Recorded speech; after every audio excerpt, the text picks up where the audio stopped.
see over the park building there on. Yeah. There's 5 cars. This is not park. Yeah. Good evening, Mr. Shoemaker. Through part of it, like, I don't know, clear over like by the parking. That's what I was looking at. Oh, you're on here. All right, you got everything on? Yeah. 30 seconds. Charlie Smith. Start at 6:01 then. 6 o'clock. No, he never started. Good evening, everybody. Welcome council meeting tonight. We'll start with the invocation. Jeff? Yeah, let's pray. Father, we pause to thank you for this day. This time I specifically lift up Councilmember Diane Quantz. I just think about her commitment to community and right now commitment to family. I ask now that as we look at tonight's agenda, we're looking at budgets, looking at several issues, that we'll have sharp minds and humble hearts as we serve the city. In Christ's name I pray, amen. Amen.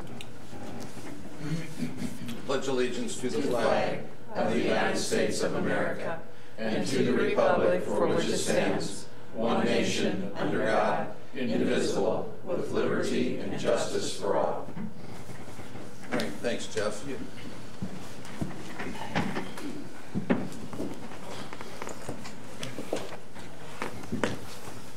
All righty, let's jump into the approval of the minutes from the August 6th meeting. Those have been presented. Asked for your comments. If not, is there a motion to approve as presented?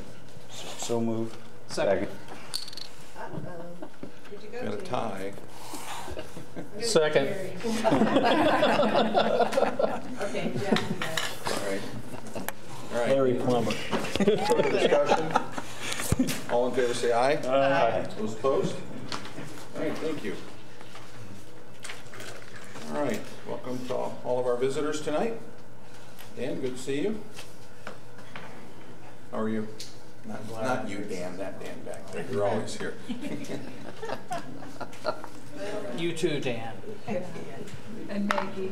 I'm glad I checked the agenda start time. Yeah, there you go. So's Jerry.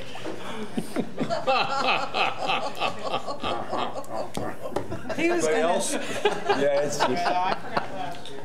All right. We've all done it. All right, well, we'll go to something even more exciting. How about the Comcast Cable second quarter franchise fee? Any comments, Lynn? I have no comments. It's down about $1,000 from last year at this time. So I guess that would be a comment, my only comment. All right.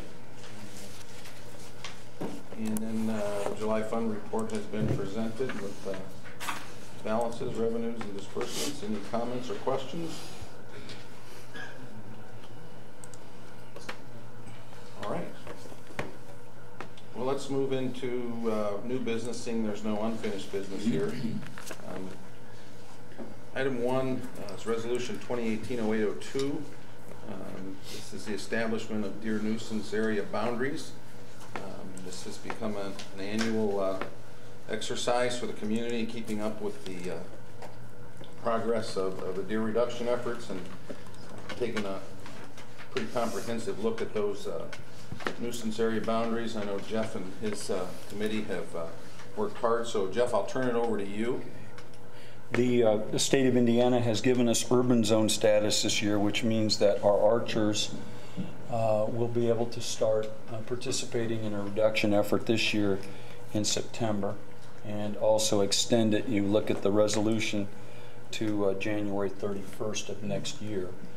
Urban zone status means the states recognize that we have deer overpopulation. If you look at the second page, Exhibit A, you'll see the nuisance zones that we have established years ago. A lot of it has to do with safety and just certain boundaries, residential neighborhoods, etc., where we feel comfortable declaring nuisance zone status. And as property owners, or we as the public, decide to create what are called reduction zones. Those reduction zones, that's where actual hunting efforts will be occurring in. it must be within the declared nuisance zone. So I'm predicting this year we probably will have almost 25 reduction zones that will be private property, and we probably will also have maybe 3 or 4 public property. The biggest one that we've traditionally, the flagship has been over by KCH. That's been our popular public zone, and we've been very productive. I'll be checking with the mayor and Jeremy, the tech park, and some other places to see if it's acceptable to move into those areas again. So that's what you're looking at. Training will be tomorrow evening at 6:30. We invite everybody back every year. They shoot in a target range, and then we update them on current code. I really don't do it, but I have guys that know far more than I do, and they'll share with them what the code is and guidelines for this upcoming season. How many deer was taken last year?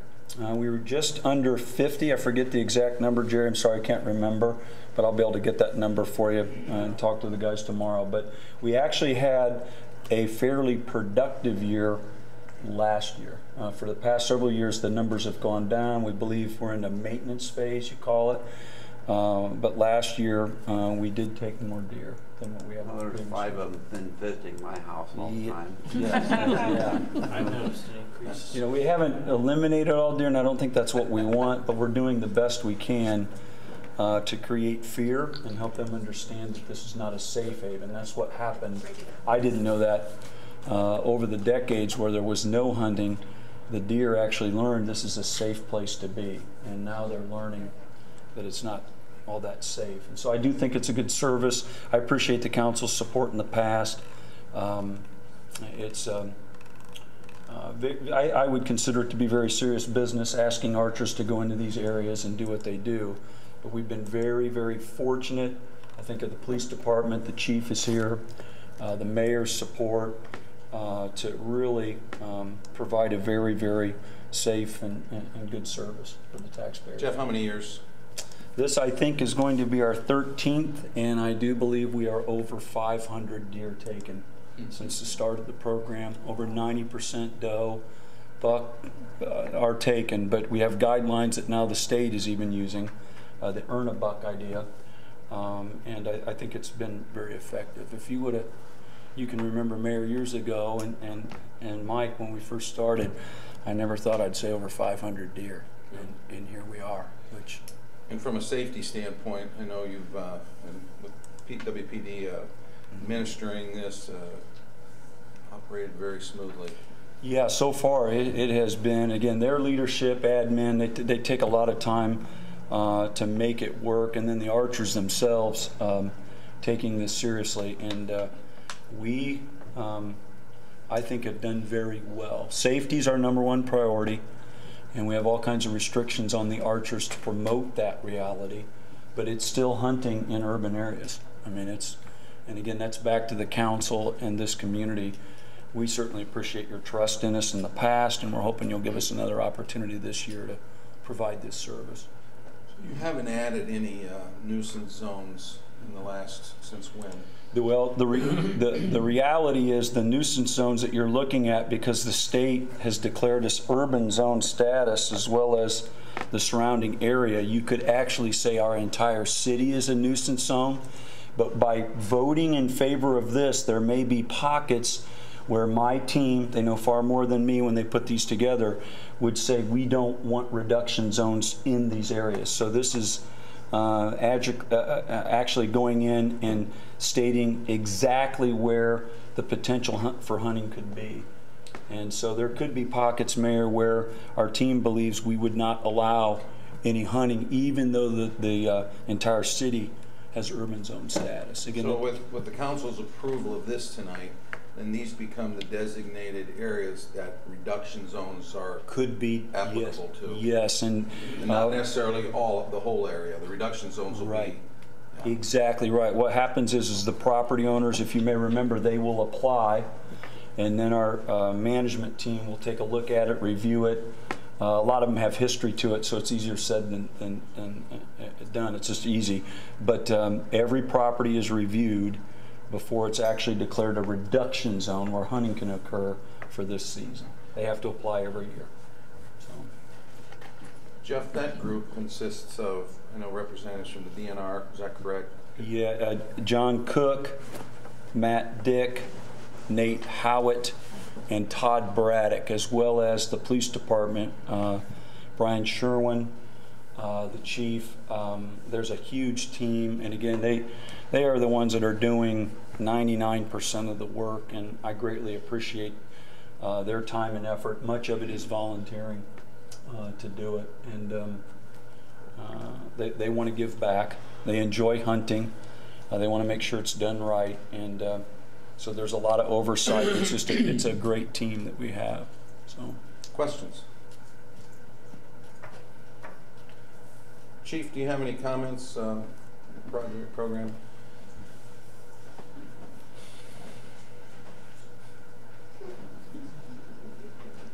I can just tell you it has been a positive program, and it does run very smoothly. As Jeff stated, the staff or the board members are unique in what they bring to the table. And on a personal level, Deputy Chief Sherwin and Lynn LaFollette, my assistant, they really provide the administration of the program throughout the season once it's up and running. So, but it's a successful program. We definitely support Jeff and this cause. So. All right, thank you. you know, you always forget the names. Lynn at the police department takes the brunt of all the admin and really keeps an eye on all of us. And of course, I forgot to mention her name, so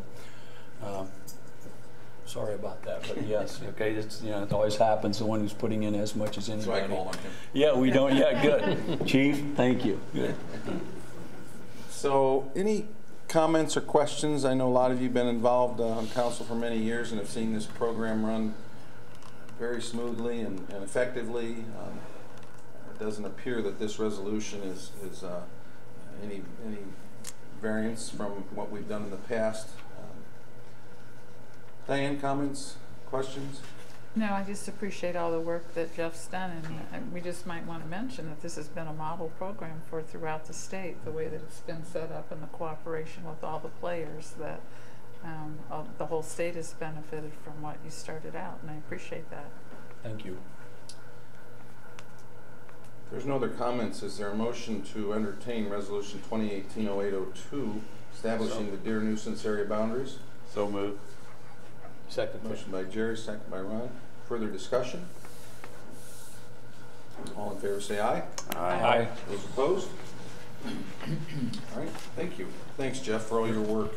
Thank you. Appreciate it. All right, item number 2 will be a public hearing with regards to the Mitchell-Messmore annexation. It appears the Jeremy, we went through the... Yeah, so it's not a public hearing, that's a typo. It's actually the ordinance. The public hearing was at the last council meeting where we approved the fiscal plan to discuss right. the public hearing portion. With the public hearing completed and the fiscal plan adopted, tonight what you should have is the ordinance itself. Once this ordinance would be adopted, it would take effect after its advertisement. The key parts of the ordinance, outside of obviously the legal description, is the back page where it talks about the council district and the zoning district, and then the effective date of the annexation once properly advertised. It will be zoned residential R1. It will be in council district 2 and would take effect on September 19th after its advertisement. And it's bare ground currently, correct? Yeah, currently there are no residential structures on the acreage. All right, questions?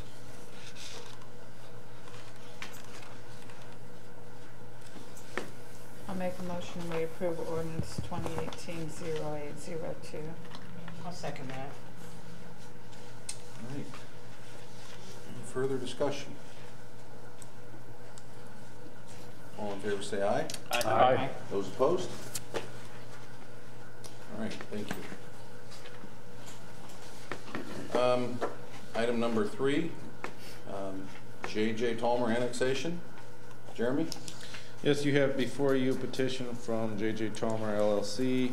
This is the property which is Mr. Tolmer's practice, his office, just south of where True Hotel just annexed. So this would butt up against the True Hotel annexation. This is just the petition phase. Obviously, we'll go through the same process that we have on all the other annexations. So there will be an advertised public hearing, a fiscal plan resolution, and then adoption of the ordinance at a later date. This is just to let you know that he is petitioning to annex that office. I would just say my intention is to make city services available to my business, primarily the sewer. Obviously, with the public hearing, I'll recuse myself from that whole process and allow you all to debate that at the public hearing as well as the fiscal plan. So I don't believe there's any action necessary tonight. It's just a... Nope, just to let you know that the public hearing and advertisement will go out in the paper tomorrow. We'll schedule a public hearing and then produce the fiscal plan. Questions? All right, thank you.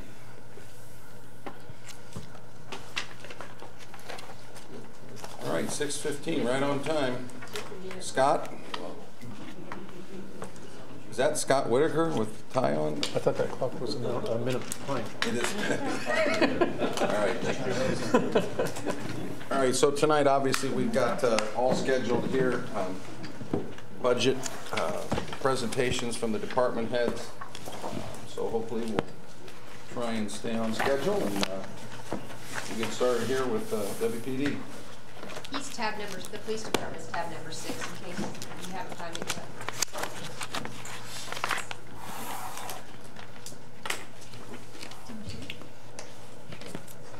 Okay, each of you would have received 4 budgets from the police department, with the first and foremost being the actual police budget, and with the notes attached to it.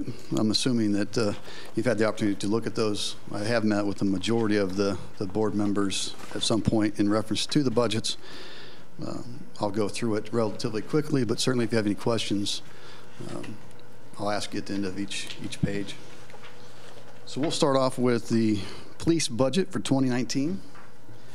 And as you're going to see, the largest increase in this budget pertains to the proposed hiring of 2 additional officers to raise our current staff number from 38 to 40 for sworn personnel, which increases the, obviously, insurance benefits and such, pension, and then throughout the budget itself, various equipment items that I will address that we are trying to this year offset with other budgets. But the actual increase for salaries, we're looking at $171,700 from 2018. Benefits, as oftentimes difficult, I think we end up factoring in a 15% increase, then cuts are made thereafter. But it's very consistent with last year. The overall salaries and benefits, we'll note that the clothing allowance we've discarded. Now everybody on the department's under quartermaster. It's the same amount of dollars, so it's a $1,000 per officer. But the increase for personal services is $271,247.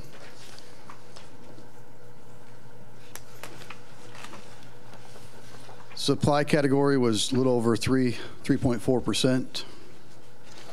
Our fuel cost, we'll note, is going to stay consistent again for 2019 at $1.92. Estimated at 48,500 gallons for police, so it's a 93,000 total. And that was the same as 2018 for the fuel price that we're able to lock in.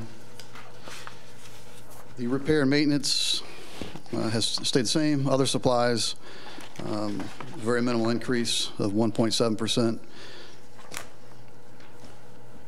So overall, yeah, a 1.75% for supply category increase. Professional services, you'll see a large drop as we used BIT Computers Network Management for the police department for providing our network system, upgrading and updating our current in-house network. We continue to make those improvements, and you'll see even in what I've done is I've redirected that from being professional services to an equipment based upon a recommendation of our clerk treasurer. So you'll see that increase show up in the equipment category. We stayed consistent with our communication and transportation, utility services, repairs and maintenance. There's going to be a decrease because of, as you recall, last year we did a records division, interview room, and we also made a change with some of the other service agreements. Everything else is pretty much on board as last year, with a total decrease of $35,400 for other services and charges.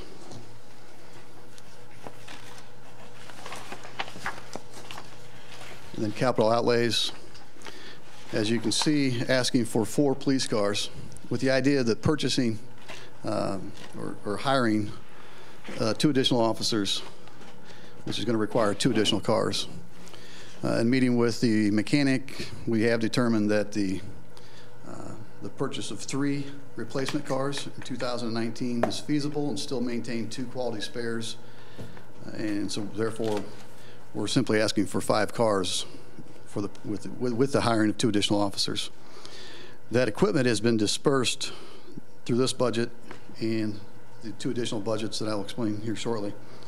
But overall, that increase I will hit on as well. The radio system equipment, which was part of the agreement that we made earlier this year, there's a 3-part payment is included in this increase.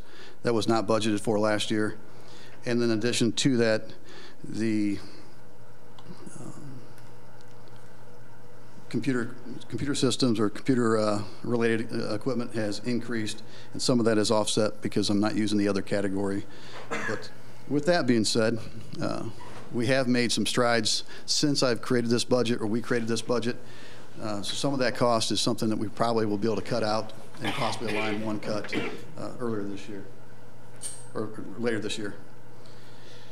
So overall for equipment, an increase of $53,250. So overall, the budget for 2019 for police is proposed at $5,297,273. That's an increase of 5.88%. I guess now I'll field any questions. I think you're all aware, he did mention 5 cars, and one will be in a subsequent budget that he goes through, but there's just 4 mentioned here, as you can see. Questions?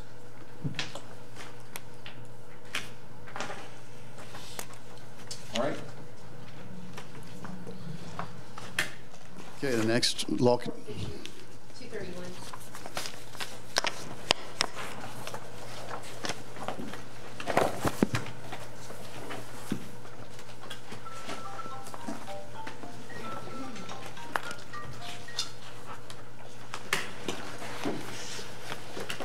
Okay, the next budget will be the forfeiture fund. This is the 2nd year that we've used this budget, proposing to purchase 1 car, detective division, surveillance equipment, and then a big purchase would be the computer equipment for the purchase of a car and replacement equipment. As you can see, all of these items are items that we could easily be seen in the general budget, and just were offsetted because of the forfeiture fund. And that budget amount is $86,350. Last year we just budgeted $19,000.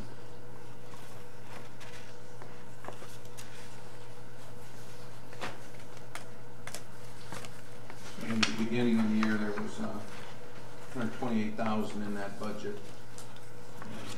It's about $122,000 in there right now. Correct. The current budget or current balance of that fund is $122,670.59. With a budget of $86,350, that still would remain a balance of $36,320, plus additional seized funds that continue to go into the account. I will say that we've been working with the prosecutor's office over the last couple of years and collaborating with him as far as from a taking on these criminal cases where there's civil forfeitures, and his office has taken on the civil aspect of seasoned funds that we have recovered from illegal activity. Questions on the forfeiture fund? Chief, why do you not drain it completely? Why would you? What's some of the reasoning behind that? I just want to know. Well, I guess that's a good question. I always want to leave, just as we do with the revenue account of law continuing ed, we want to leave funds in there in the event for for the future years, not knowing we had a large amount in 2017 that was able to budget for 2018. That's not always going to be the case. So not knowing what future needs we're going to have pertaining to really like wanting to focus with criminal enforcement for these funds. To me, in offsetting this budget, that basically is a car and quite a bit of equipment for next year if the council was to cut a car. And that's the funds coming into that aren't necessarily a stable amount every year. I'm sure it's correct. We have no idea what that amount's going to be. I have an idea. I mean, there's federally we're waiting for a seizure of maybe a little over 5,000, and we're waiting on those funds. But there's other, we don't know what criminal cases we're going to come across. And obviously they have to actually be deposited in the clerk's office prior to the time we create the budget. So it's another part of the issue. But Thank you. questions. Any further questions on that fund? All right. Now it's law continuing ed. It's 233, so it's just your next category.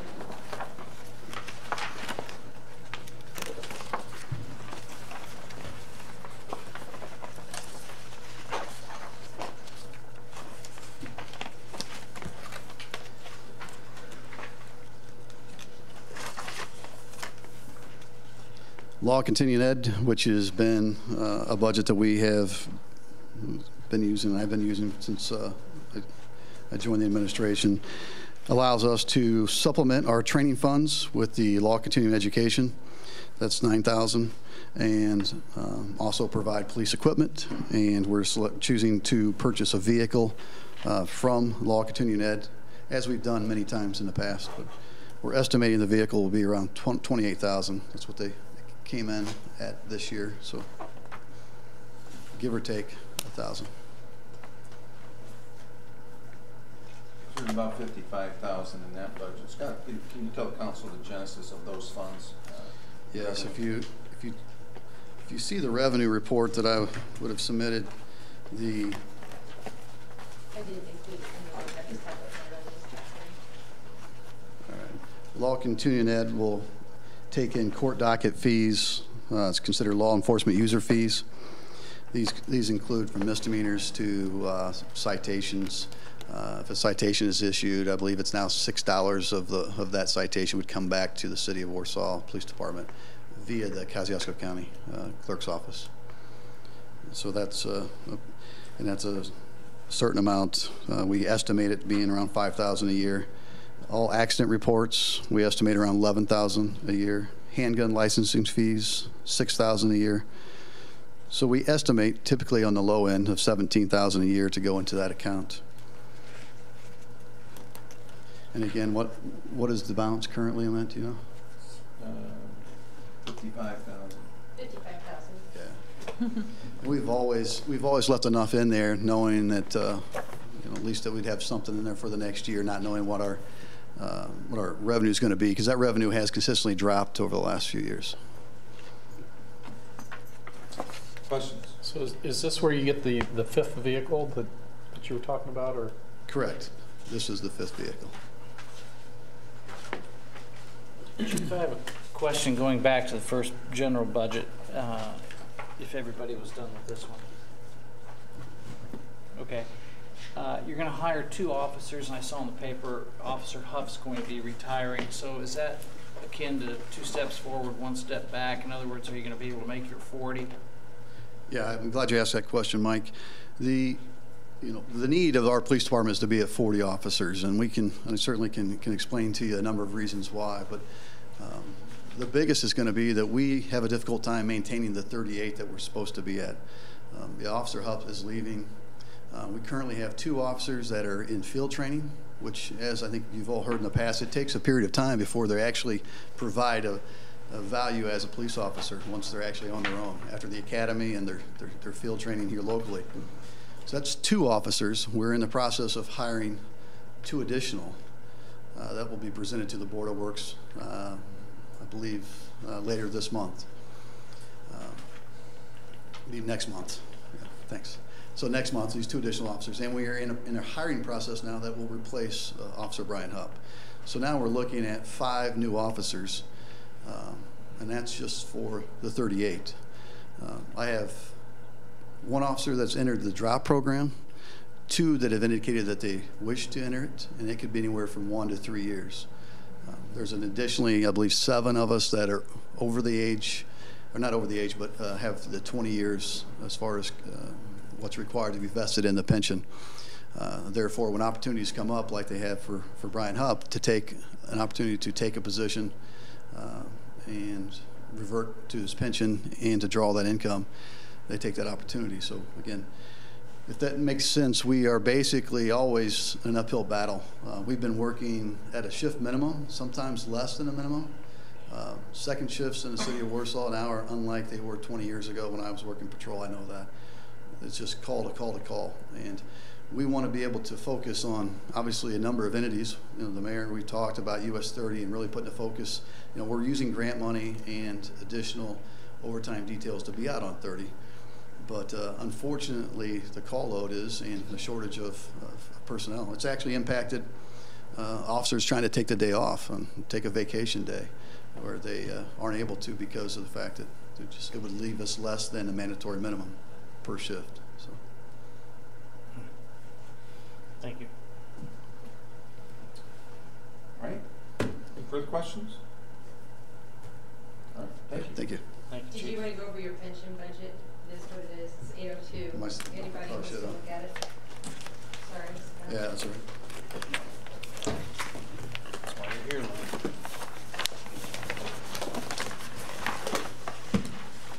Come on.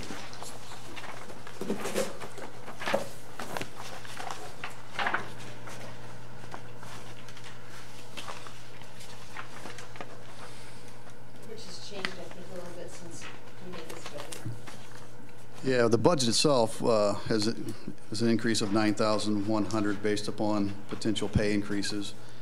But obviously, they have this with the loss of a current beneficiary, and then that'll be a reduced amount to his spouse. The actual amount will end up being less than this. But currently, we're at 5 beneficiaries in the fall under the Warsaw Police Department Board of Trustees, and this would be 5 spouses. But the overall total of that budget is $318,123, an increase of 2.94%. I have no idea what number that budget is. Did you? 802. You mean the fund? The Pension fund. Yeah. Any questions?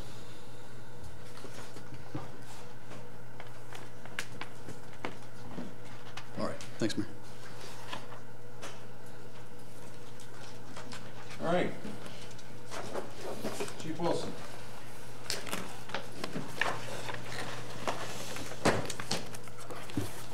Evening.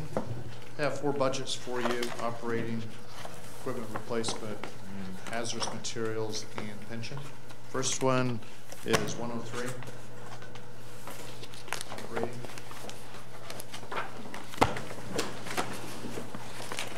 For your information, I've met with some of you, even between now and the time you approve them. If you want to sit down and go through footnotes, I'm more than happy to do that. These were presented in July to the Territory Board for their review and then voted on in August.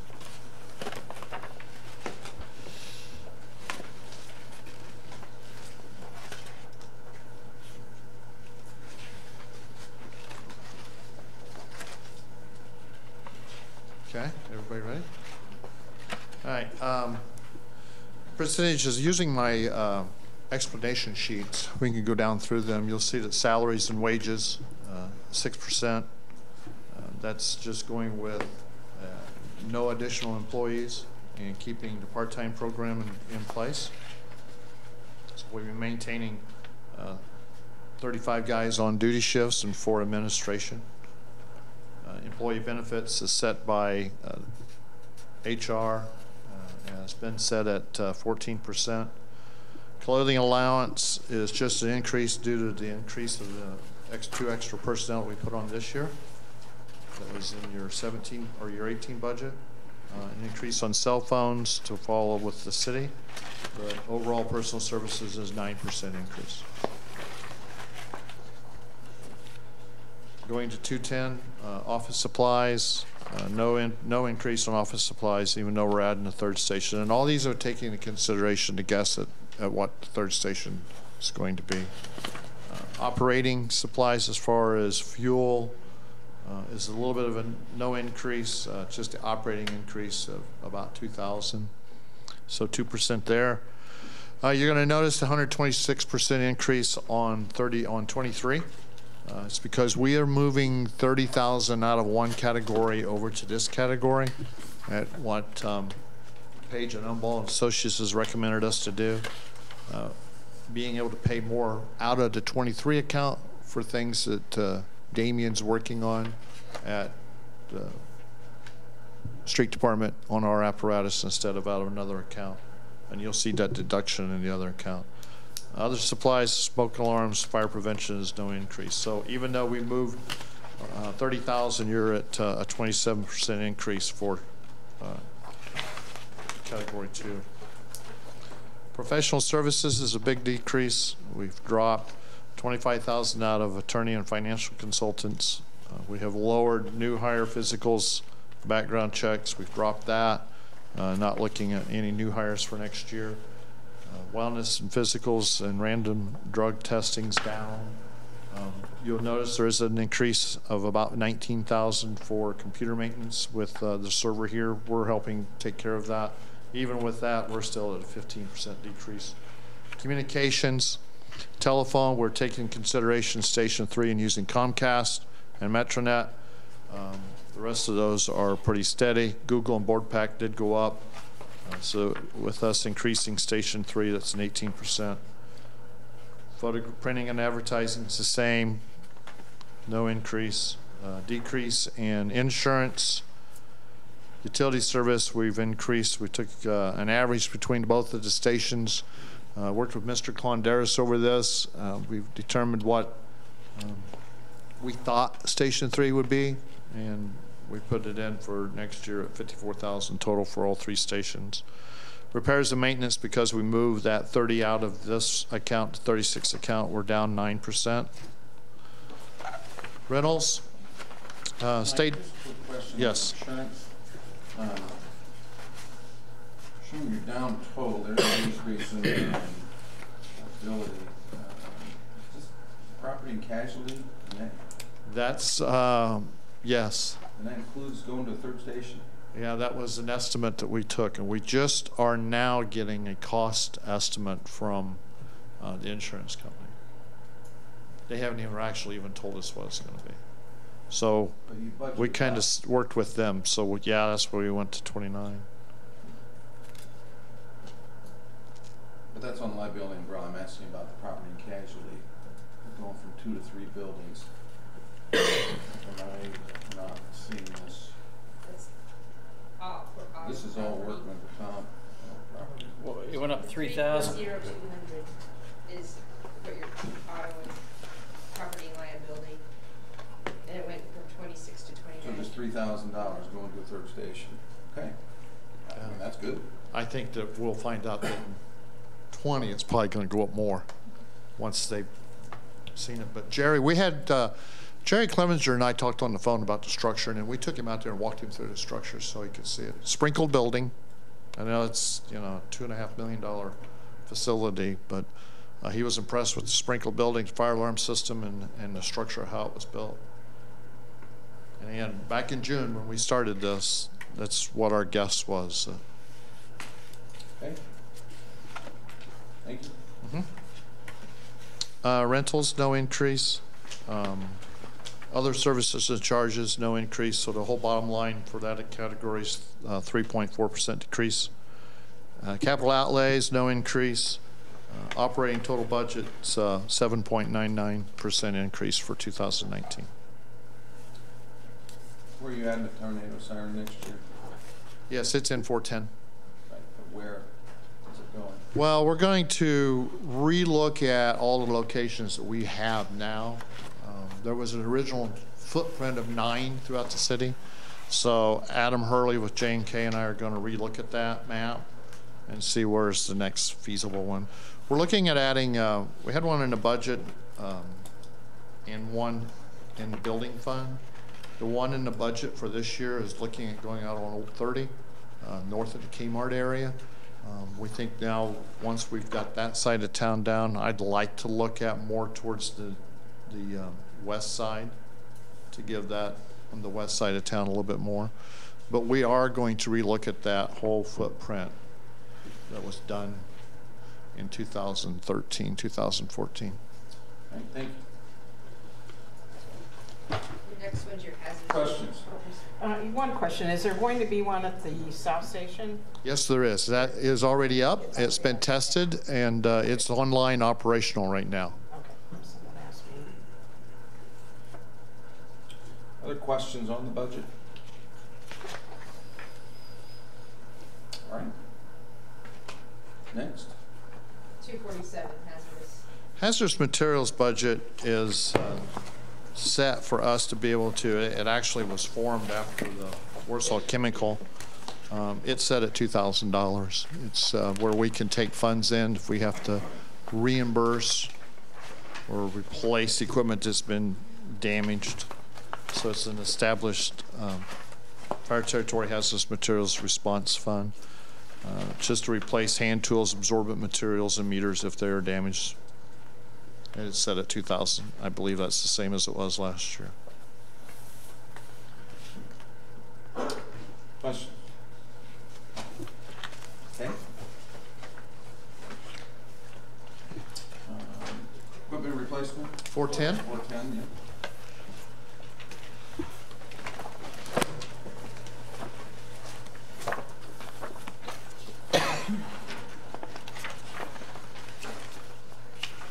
The categories we use out of 410 is 36.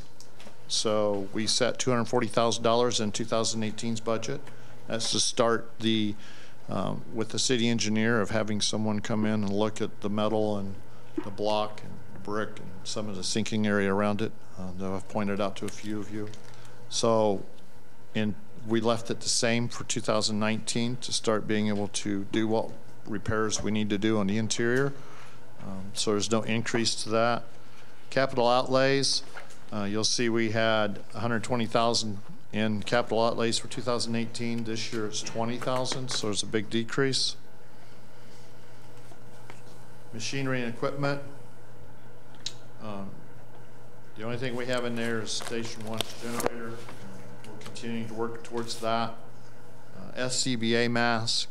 And then the $33,672 for the citywide communications payment.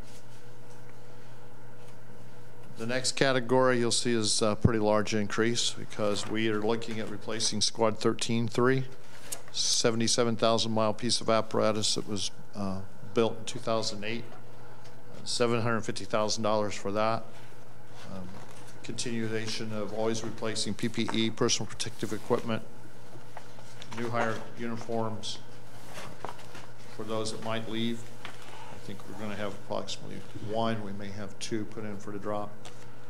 And then another training center, burn house for the training center. So a total of 65% increase for that category, 410.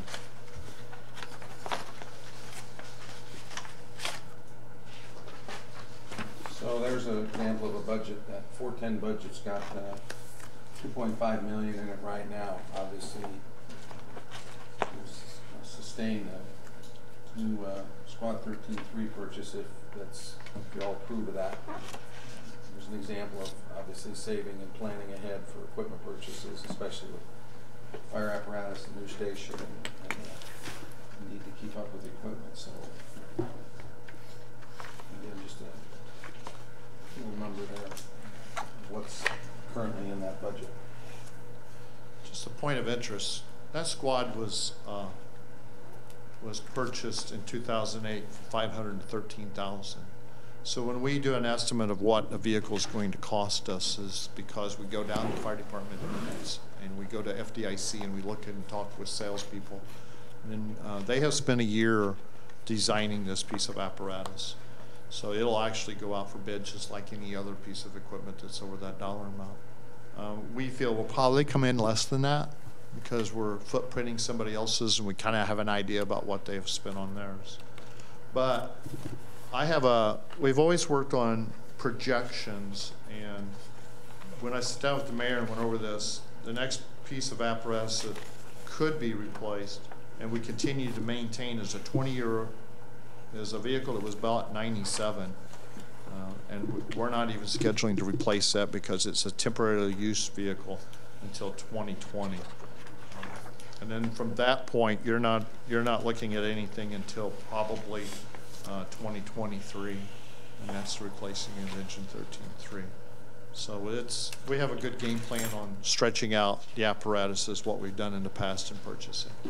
I know Mike's included that in your equipment budget, projected replacements out to, looks like almost the year 2029, actually 2037. And then also I appreciate him, he's actually going to show where all the equipment will be at each station, the specific equipment at each station, so that'll help you understand where that's all going to be parked as well. Questions on the 410 budget? And where did you say the tornado siren is in here? I didn't see it. It's in the operational budget. Yeah. Oh, okay. The new proposed one? I just thought you said it was in 410. No, it's I'm in sorry. 103. Your tornado siren is in 103 under 449. Yeah. 449. Okay. And the last And it's 40. We set it at 40,000. We just didn't increase it. Yeah, it's in the operating inside of 410. Okay.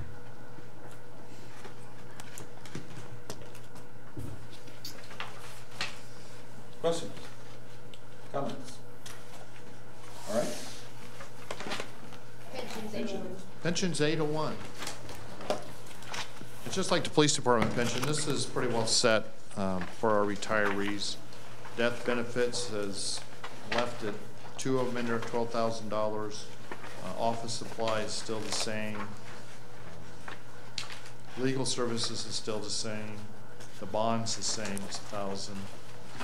So our just with what percentages that the state says you go up with, our pension budget set at $310,154. All right. Questions? All right. Thanks, Michael. Yes, thank you. Thank you, Chief. Aviation, Nick.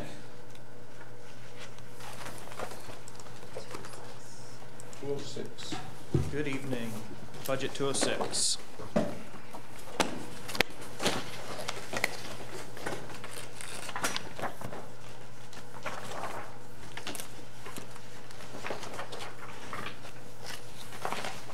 Everybody ready? Well, just so you guys are aware, I'm starting my 6th year as airport manager now. It's hard to believe. But I sat down with Mayor here not too long ago, and we really sat down. And now that I feel that I've really got a good handle on what we spend year to year, we sat down and really looked over the airport budget, what we were looking in the next 1 year, 3 years, 5 years, and 10 years as far as capital projects and where we need to be moving. So this budget reflects a lot of that. As you will see in employees or salaries and wages, we did see a little bit of a decrease there. Reasoning for that was in 2018, we needed to budget for training. One of my maintenance personnel, my only maintenance personnel, retired this past year.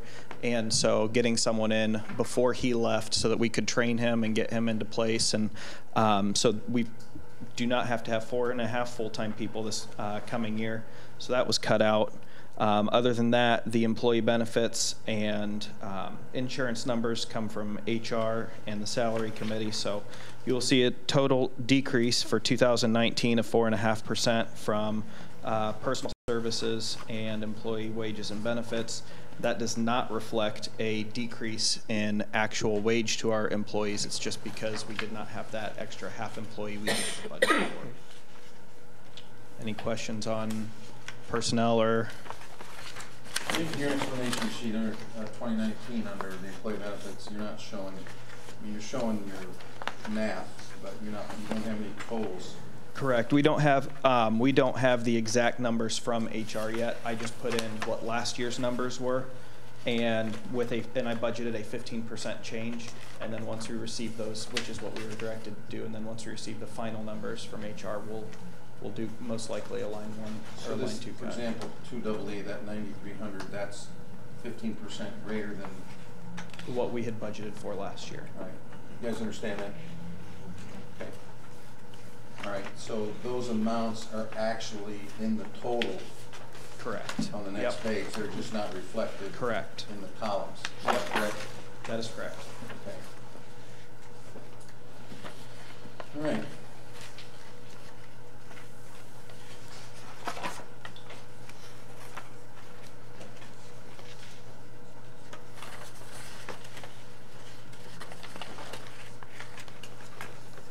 Any other questions? All right, moving on to the supplies area. As you will see, we did decrease our 220 line item, operating supplies, that's fuel oil batteries. As we continue to update airport equipment, we have 2 new lawn mowers, a couple new trucks. With that comes improved fuel economy, so we've actually seen a decrease in fuel usage just because we're updating 20 and 25-year-old equipment. So that number has gone down from 35,000 to 30,000 for operating supplies. Repair and maintenance supplies, ongoing needs for what we need to do. Again, we're replacing old equipment with new. We are not having to repair that near as much as we used to have to, so that number was able to come down. Same with the other supplies there. For a total decrease of $10,500, which was 16.54%.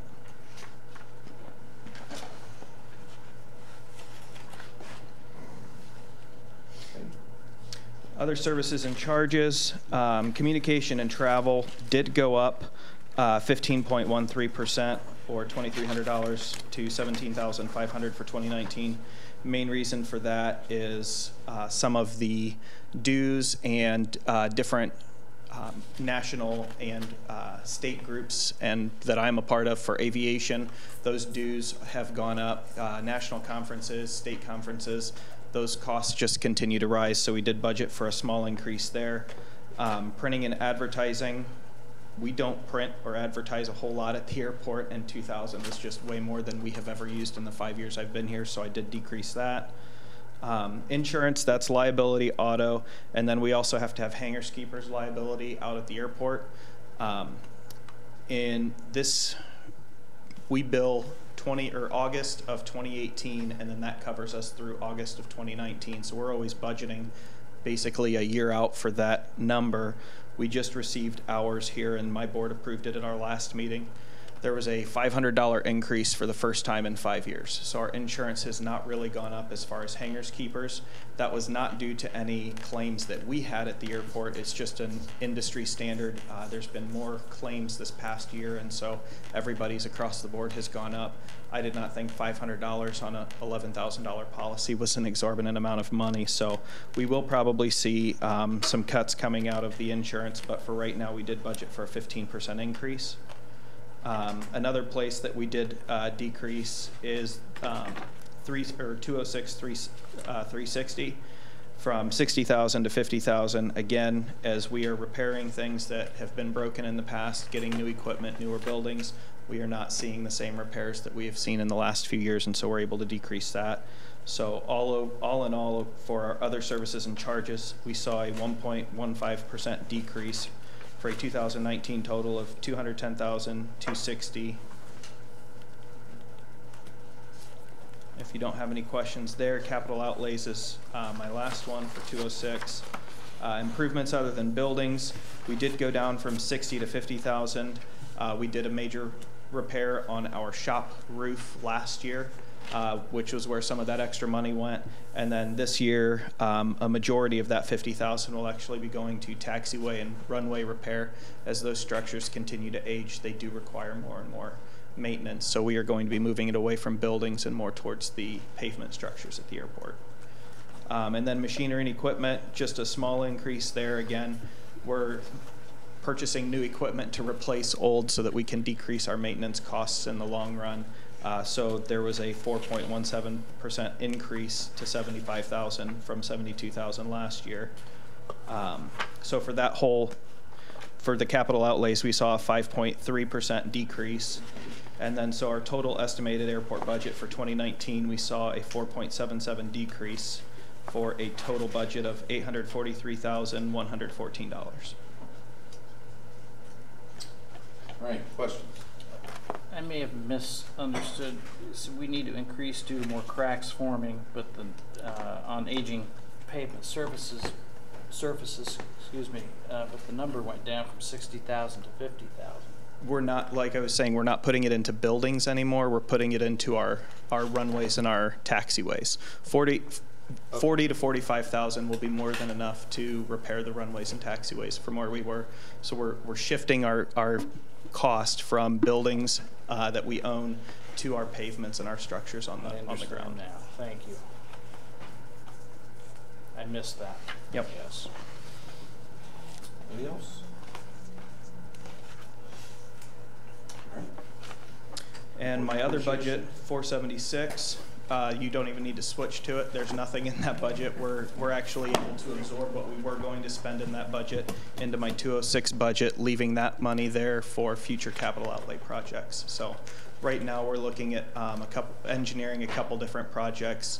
One of our runways rehabilitated, and we're finalizing a new airport master plan, as well as trying to finalize the power line lowering project. And all of those funds will be able to come out of our 206 budget, and that would be under line item 206, 310 under professional services. So Nick, you can explain when those projects come on board, the FAA takes care of a certain percentage, the state takes care of a certain percentage, and then our local matches. I know it's dependent, there's some fluctuation there. But the way it's written is the FAA pays for 90% for all eligible AIP grants, Airport Improvement Program grants. The city is responsible for 10%, and then every year NDOT will pick up a portion of what the city is responsible for. I've seen it as low as 2.5%. I've seen it as high as 7.5%. So it's a very, very good program for the airport to be a part of, and that's why a lot of these engineering fees are able to be absorbed into our professional services budget, because our cost is $8,000 to $16,000 for these 2 or 3 different projects we're finishing up right now, versus paying $250,000 to $300,000 for that same project. So the airport is fortunate if we do qualify for those AIP grants. We do see a huge cost savings to the local taxpayers for that. So right now in 476, there's about $250,000, Yep. $229,000, which again will be used for our match as those projects come up. All right, questions? So that 2 to 7% you were talking about, that's of the overall project or of the 10% that we? The 2.5% to 7% is of our 10%. Well, so they would pick up with, I misspoke. It's So 2.5% to 7%. So we would end up with 8 so or? This year it was 5%, so we were responsible for 5% of any. Okay. They've told us to budget roughly the same for next year, but we won't know until NDOT's final numbers come out. All aviation gas has federal excise tax and state excise tax. Those dollars go straight into funds that fund the FAA and NDOT aviation programs, and they come right back to the airport. We try to keep off the tax roll as much as we can with that. Nick, will $40,000 to $45,000 go very far on a runway? No. Will it do one runway? Or?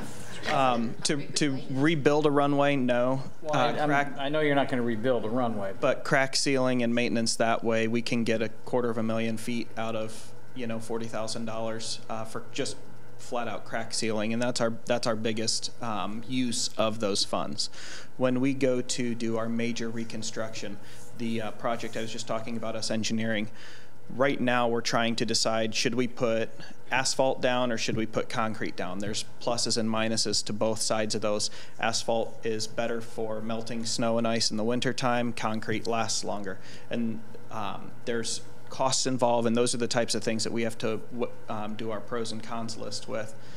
Those projects are the ones that the FAA will fund. That could be $1.5 million, it could be $3.5 million to redo an entire runway, and that's where that 90% from the FAA would come in and reduce our costs. So if it's a $2 million project, it could be anywhere from $25,000 to $100,000 for the airport, and that's where our 476 budget for those capital outlay projects would come into place then.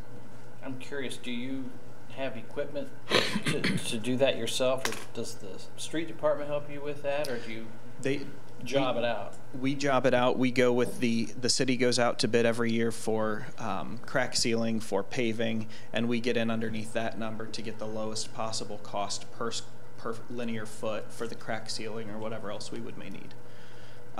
NDOT Aviation also goes out to bid for a statewide bid every year. If that number is lower than the local bid, us as the airport can go in and use that using the state's contractors, because that is a statewide approved bid for a low bid number. The 5 years I've been there, it has not been lower than what our local bid has been, just because of the cost of bringing the equipment in from an outside source. Thank you. Mm-hmm. Any other questions? Hal, I'm going to let you skip ahead of Jeremy. Do you want to sit back there? No, are you sure? I can bring you the mic. We're going to have Nick bring you the mic. Yeah, I'll bring it. We're all hurting. Don't say I didn't offer. We're all hurting. What happened here? I wish it was something dramatic. It wasn't. I was de-limbing at the cemetery, and I took a step back, and I blew my Achilles. So they operated on it Friday. So we're going to have a little cart time, I guess, for a while. So how's budget number? It's 205. Thank you, Hal. Uh-huh.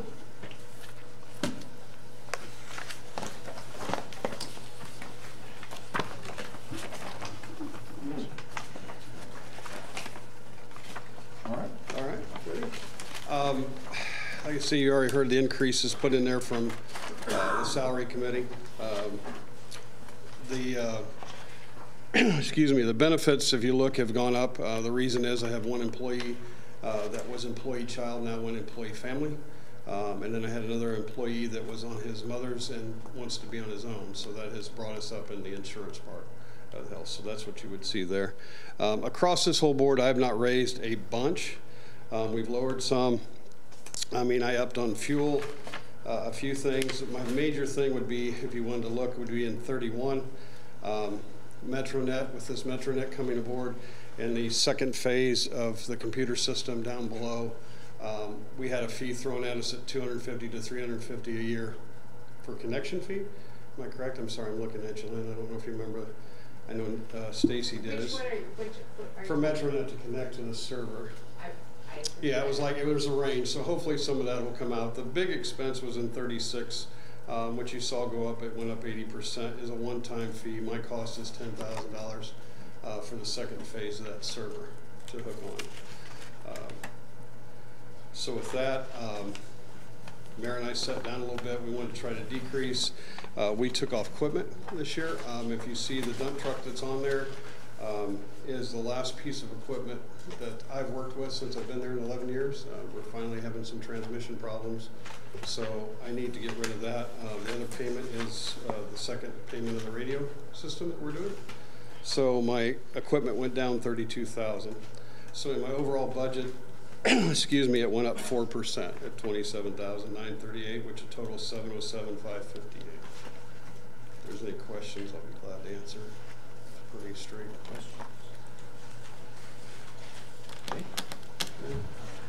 Perm is 624. And I apologize, my secretary threw this together. I don't believe I went up. I think I stayed the same, but if I did go up a little bit, I'm sorry. I don't have last year's total with me. Stayed pretty much the same. The on-ball that we have to pay, the $1,500 for investments. What we've been doing at the cemetery, it's not been done, is we're doing road repair like you heard at the airport, but much lower scale. My planes aren't landing on my roads. With Jeff at the street department, he has helped me save money. We've coated some roads, we've used microfiber, and now we're asphalting. With Jeff being able to rent an asphalter to help out, he is saving me quite a bit of money. We're re-asphalting some of the old sections. So that is in there. Also, I have some remodel for the office. We had water damage this year, had a flood in the office. I think we're about dry, but we're gonna have to do some remodeling in there. Last is in 444, excuse me. Trees, I always take care of, that road repair we talked about. And then we're gonna do some stonework around Legion 1. It's outside of Legion 1. It's our second phase of our stonework. So that for a total of $106,500. So just remember, this is not a tax supported fund. Perm is not. Okay. I mean, now there's a balance of 26,000 in there. So. We currently invest, I believe, Lynn, is at 1.2 million, I believe, in that account. Investment. That is from half the lot sales. The cemetery started way before me, but Lynn and I work together and keep so much of that out to take care of our buildings and grounds. Yes, you have a healthy investment. Yes. Questions?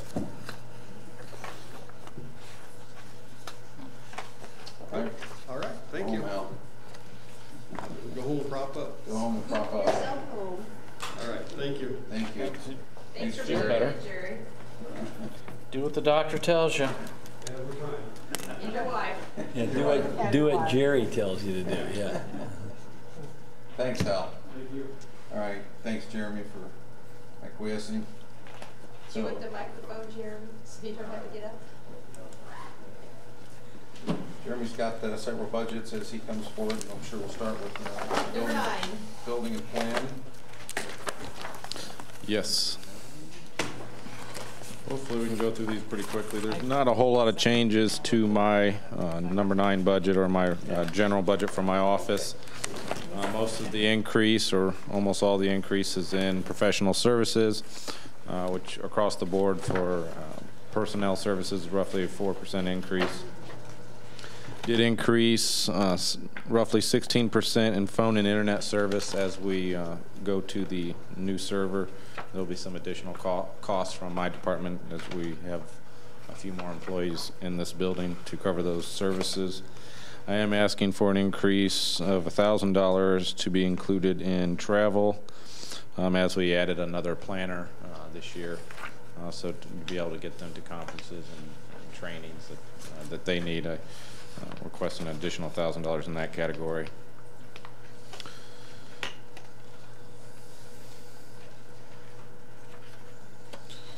And then we bought a new vehicle last year, so obviously we don't need to have, so there's been a pretty substantial reduction in machinery and equipment because we buy vehicles as we need.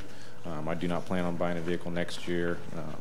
We're probably a year or two away from needing to replace another vehicle. So total budget increase for my department is roughly 1% at $7,195. Questions? Jeremy, how'd you do that? Add an employee and add a city planner, you're only 1% off? I have no idea. Jerry's tight. All right. What are you trying to say? Not complaining, Jeremy. All right, which one do you want to do next? 246 is the tech part. That's the way you're going to go. Yes, we'll start with Technology Park. These are all revenues that are brought in through the Technology Park, which are on sales tax and employee taxes. While we don't have a great method for anticipating how much revenue we get on average, as it is increased, I've tried to increase our expected revenue Last year we saw a pretty hefty increase with the expansion industries that we have out there. So right now we're budgeting around, or expecting around 400,000 in expected revenue for 18 and 19. If you look, I have it broken down in categories for 18 of our current budget and then 19, so you can see the carryover balance and then the proposed expenditures in 2019. So our 2019 budget, minimal amount of money in engineering, and 25,000 with our service contract with OrthoWorks for 67,000. This was the agreement that Redevelopment Commission committed to Accel Links. And then 600,000 in capital outlays. Obviously, it's hard for us to determine exactly what projects we're going to be doing. Some projects materialize. We're working on a couple of different projects right now that money could be spent on. One being another shell building. Obviously, we've leased the shell building, and that company is expanding, adding another 60,000 square feet. So we're looking at the opportunity to do another shell building. We're also looking at the opportunities to fund, continue to fund and expand the accelerator as part of OrthoWorks and Accel Links. And then general infrastructure, any infrastructure needs we would have within that technology park, that funds could go towards those projects, which could include expansion of road improvements, sanitary sewer, or water as needed. We do have some additional property that would be available in that third section that's yet to be completed. We're completing phase 2, so that fund could go to that third section if need be. Total budget for Technology Park was $692,000, and it's purely dependent on obviously us getting in the revenue from the state. And we typically do not find out what the revenue is until October. I know you can give us any kind of definite answer before then, so. We've asked. We've asked. And when we get the revenue is somewhat suspect, I guess. So currently there's a $700,000 balance in that. Yeah. Keep in mind, as Jeremy mentioned, this is all tax increment that's derived from activity in the tech park that we've been able to generate with the growth. The state is very specific with what they allow us to do with the tech park increment. Accelerator and formation is one, infrastructure within the park is the other. So we're very limited in how those dollars can be spent. But again, this is a non-tax supported, non-property tax supported budget. Questions? All right. Next. All of these budgets go back to the kind of comprehensive plan we have through the Redevelopment Commission that you get a copy of every year. All those projects are listed in there. We try to go down the list and kind of accomplish those projects based on our priorities and based on the need at the time. Something may jump up that would increase the priority of a project, but in general we've prioritized those projects, and as we go down through these budgets we try to accomplish those projects that are listed within those economic development plans. Before Jeremy leaves this, I just want to invite you all to take a trip out to the tech park and see what's been going on. The road expansion is current, continuing, construction's continuing, the sewer extension is continuing. The shell building has been, as Jeremy mentioned, has been occupied and has been doubled in size. Then the road work on 300 North, potential pad for a new shell building. Quite a bit of activity out there, and it's starting to kind of gel. Again, a lot of work we've all put in, you all put in to make this pretty successful and continue to move forward. Give us opportunity to allow expansions and new business opportunities here in the community. And, again, thankful for the work, and obviously the tech park increment has been a huge help. And then obviously being located in the Northern TIF district is very helpful as well. So. The only tax-supported budget that the redevelopment has is the redevelopment general. This is their operating fund for that commission. That's 271, if you are not already there. You can see the current balance for 17 is roughly 488,000. total, or the beginning of 17, total funds we would expect to have for 18 would have been $533,000. You see this year's budget of $131,000, which gave us roughly $400,000 for the end of this year. So going into 19, expected income of roughly $45,000 gives us a total funds on hand of $446,000. Most of our budgeted expenditures for our commission stay pretty much the same. So we've budgeted roughly $30,000 for engineering, which is really professional services, which pays for legal expenses and a lot of our bond cost oversight.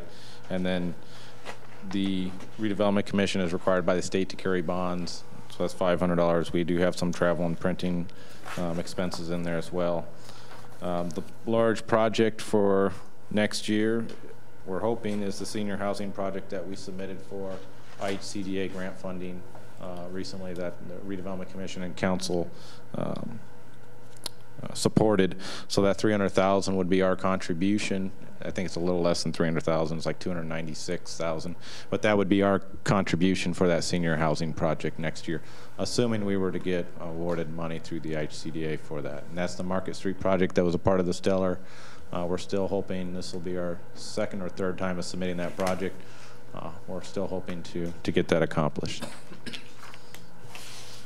Utilizing local funds, leveraging local funds provides significant points on their application. And when the developer applies with IHCDA, the more that the city is able to commit to the project, the greater chance it has of happening. So again, it's a funding formula that utilizes leveraging of local funds. We heard a little bit of that last week when we talked to CABS about their purchases, and so a big part of any federal funds is local involvement, local match, and again, trying to leverage what we can to the maximum. So total budget of $331,925, obviously with the senior housing project being the bulk of that budget.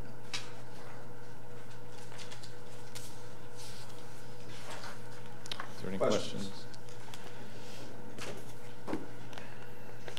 Redevelopment allocation 472.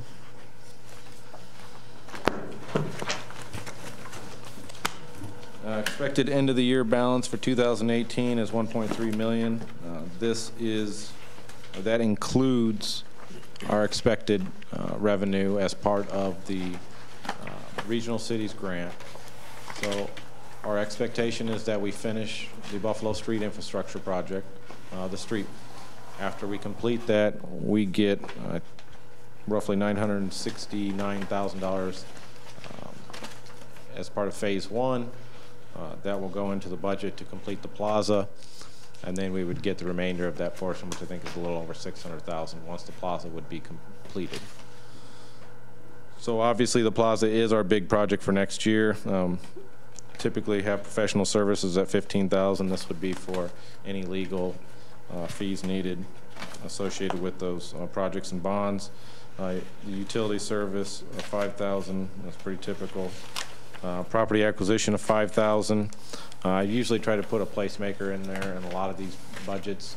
We never know when we might need to acquire property, or we might need to have professional services. So I don't know that we have any acquisition we need on Buffalo Street, but if we need to buy some easements or so forth, that placeholder's in there for that. The big project next year, obviously capital outlays, will be the plaza at $1,396,000 that we're budgeting for that project.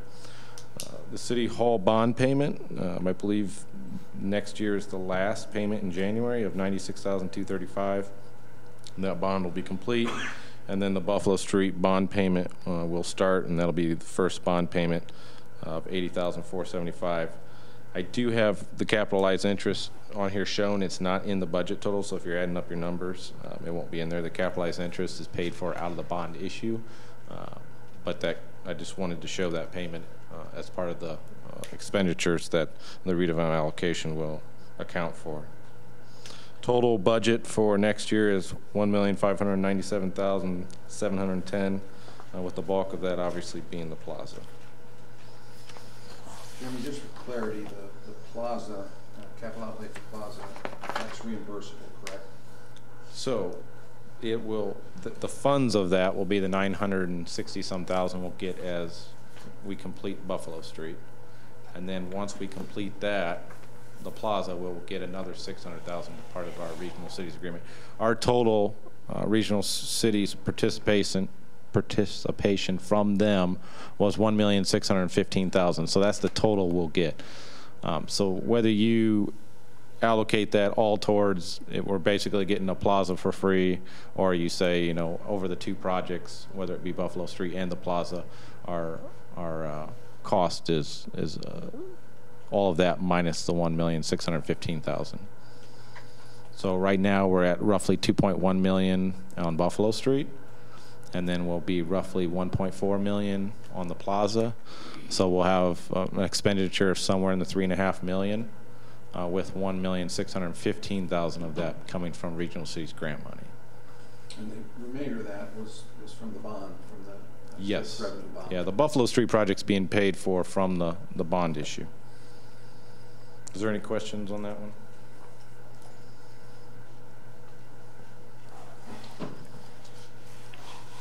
Again, I think the only real noteworthy thing is we'll be paying our last City Hall payment, bond payment in January. This building will be paid for. I can do that. All right. The next budget's 474 Northern TIF. Expected balance beginning in 2019 of roughly 4.7 million. Expected revenue somewhere in the 3 million range, which gives us a total funds on hand for 2019 of 7.7 million. This is where myself and James, a portion of our salary comes out. James and myself are the only two employees that have a portion of their salary come out of the TIF district. Sewage bond pledge of 600,000. This was based on the original sewer plant expansion back in 2003. The TIF district was committed to $600,000 a year in that bond payment, so that gets pledged every year. Sophomore Danic bond, 226,000. Winona PVD bond number 1 of 279,833. Winona PVD bond 2, 122,182. Winona PVD bond number 3, 110. Thompson and Thrift bond 119,471. Engineering professional services, I always budget some money in there, roughly 150,000. Right now we're really focused on completing a couple of projects, so I don't know what project we're going to jump off on next, but I'd like to get a couple of them wrapped up, and we'll talk about that here in a second. And then property acquisition, this is just a placeholder of $5,000. We may need to move some money around in there as we complete the Airport Industrial Park Sanitary Sewer Plan. There will be some easements and things we have to purchase. So that's a placeholder for now until we know what those easement costs are going to be. Infrastructure projects, the two large projects we have next year are 300 North Phase 2, which will be from the bridge all the way to State Road 15, which includes the roundabout at Sheldon Street and 300 North. The second project is, instead of bonding for all the airport sanitary sewer project, we are allocating $2 million to come from the Northern TIF to pay for those construction costs and to keep the bond issue down. So the two projects, $2.5 million for 300 North and $2 million for the Airport Industrial Park Sanitary Sewer, are budgeted for next year. Total budget of $6,167,913.13, which leaves us with roughly 1.5 million for an ending balance. Is there any questions on the projects we're going to be working on next year? I know they're in the plan. They're obviously relatively big projects. The Airport Industrial Park Sanitary Sewer is something we've been working on for about 2 years now. The annexation's complete. It's taken effect.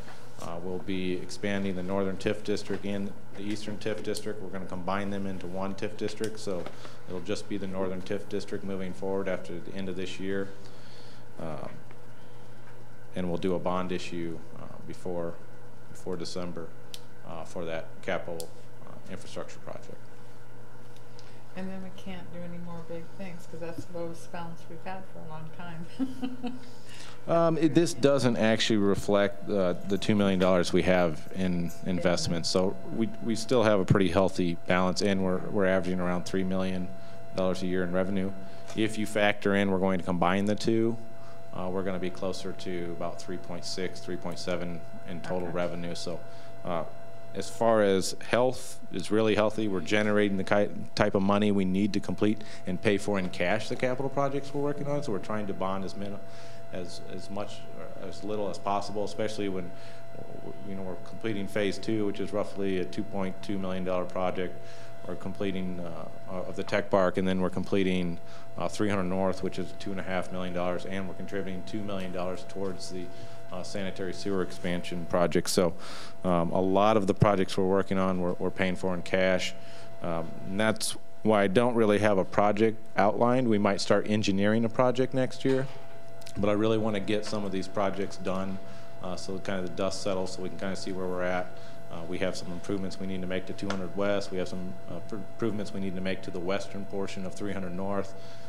And then we'll start considering what we're doing in the future in terms of phase 3 and on. So a lot of projects, a lot going on. So next year, hopefully the dust will settle as we start to construct some of these 2 big projects, and then we can see the redevelopment commission can look at what they're targeting for their next project.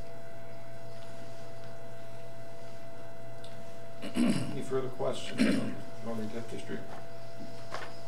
Jeremy, would you just give a quick synopsis of the time that we have remaining on that Northern TIF District, and how combining the Eastern TIF District will extend that for at least the Eastern TIF District portion? Yeah, so each portion is based on its own merit. So as it's created, it gets a lifespan. The original Northern TIF District's lifespan is 2030, so it expires in 2030. There are some additional additions to that Northern TIF that I think last until like 2032. So there's a couple of years there. The Eastern TIF District's lifespan is actually based on the bond issue. So we're actually we're going to set the lifespan of that Eastern TIF District after this bond issue, which is 25 years. So when we expand the Northern TIF District, or combine the Eastern and the Northern TIF District and expand into the Airport Industrial Park that we're sanitary sewer, or sewering right now, or will be next year, that lifespan will be roughly 25 years. So as that growth occurs with the sanitary sewer available out there, which gives those industries an ability to expand, and some land that is undeveloped, an ability to develop, that lifespan will be 25 years, so that'll start the clock on that portion of the Northern TIF. So as the idea is as the older TIF areas roll off, they'll go to the general, all that revenue that we're collecting now, and we hope to build and build and build upon will go into the general fund revenue. It won't be 100% because right now we collect everything. It'll be acceptable to all the taxing agencies who collect their piece of the pie. But the idea of the TIF districts are that you're making investment, and with that investment you're increasing the assessed valuation, which then when it expires becomes collected by all the taxing agencies, including the city. So there'll be a portion of that TIF district that'll roll off in the next 12 years, and then the portion that we're doing the bond on now will have a 25-year lifespan. Questions?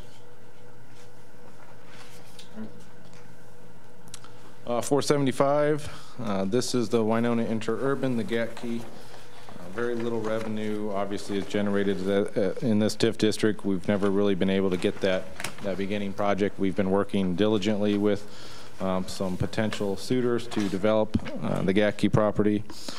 And so right now we have $40,000 in capital outlays in 2018.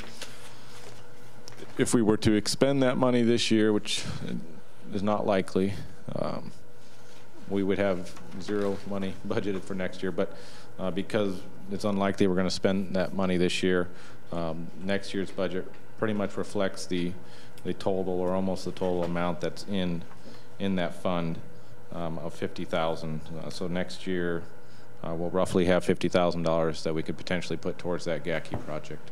and that is the only project, and it'll go in capital outlays. Questions? All right. 477 Eastern TIF District. This will probably be the last budget for the Eastern TIF District, and it will be combined by the end of this year and will become absorbed by the Northern TIF District. But currently, expected balance end of 2018 is $567,000.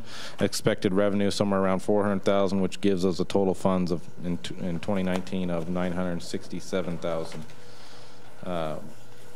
Professional services, there'll be some money put in for Anchorage Road, which was obviously the second focused project within that TIF district, the first being the sanitary sewer for the industrial park.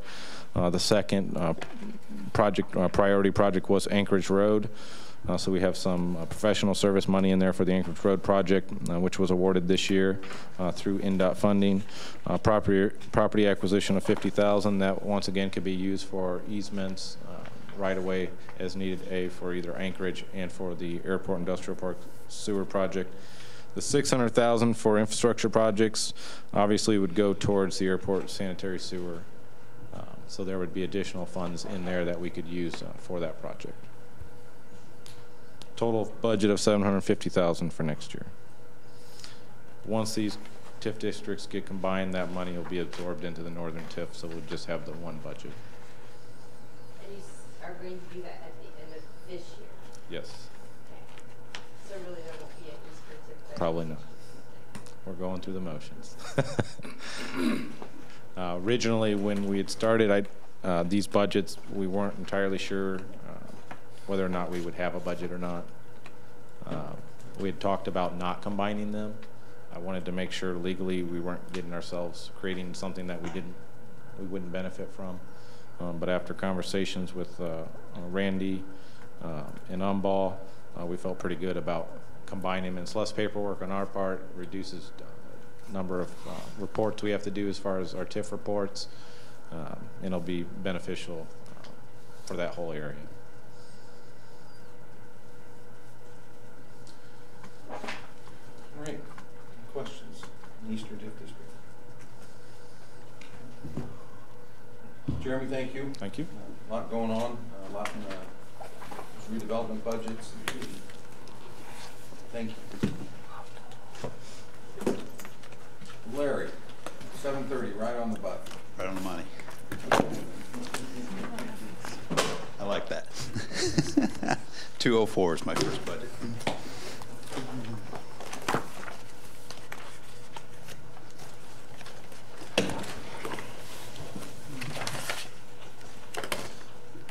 We all set? Personal services, I've just kept that the 4% increase there.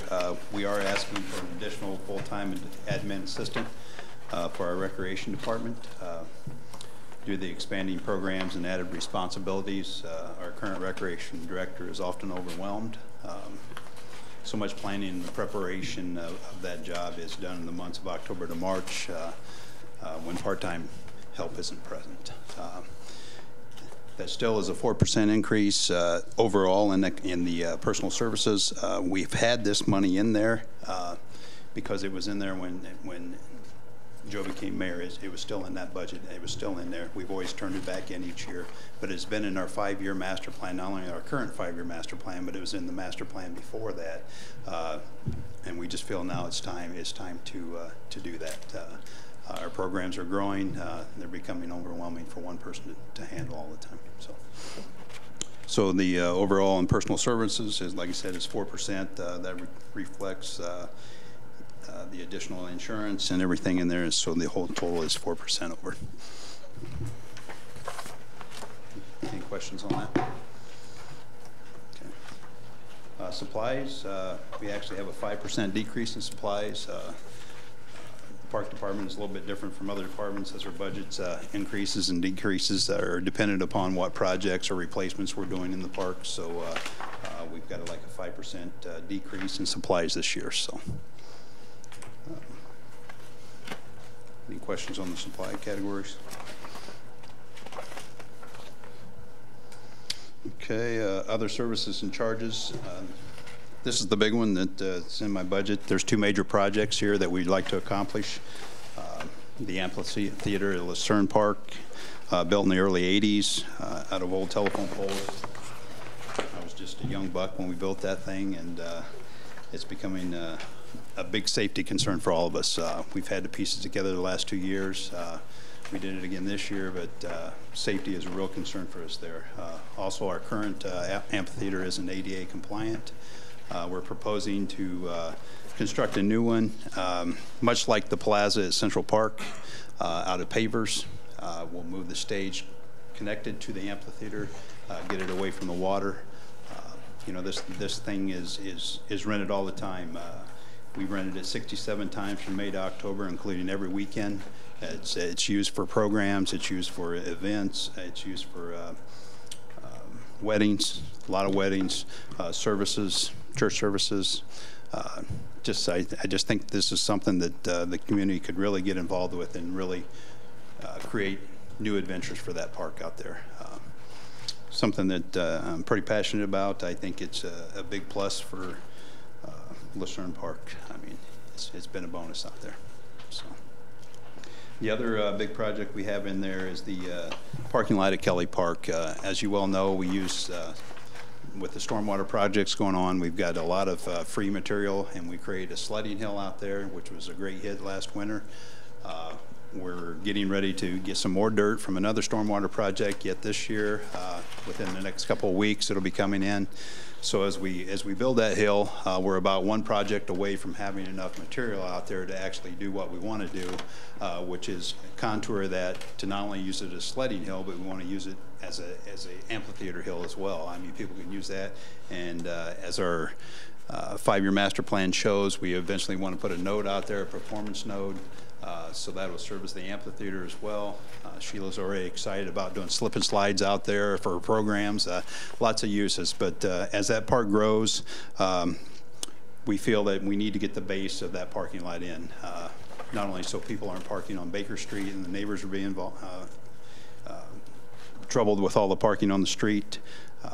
We're in the process of purchasing playground equipment that will be installed next year out there.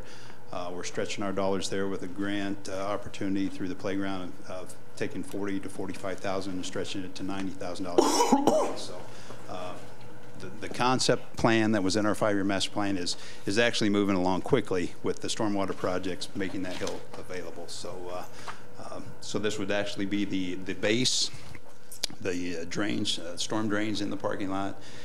That way, we still have the opportunity to bring in more material over the parking lot, so we're not proposing an asphalt lot as of yet, so we can still get material in there and do the final grades and things before we button up the project.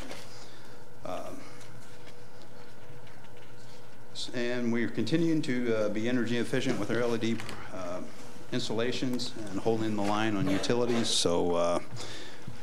Other than those two projects, I mean, everything else is pretty much stayed where it's at. So. Capital outlays, 20% increase there. 17% of that is the city server project.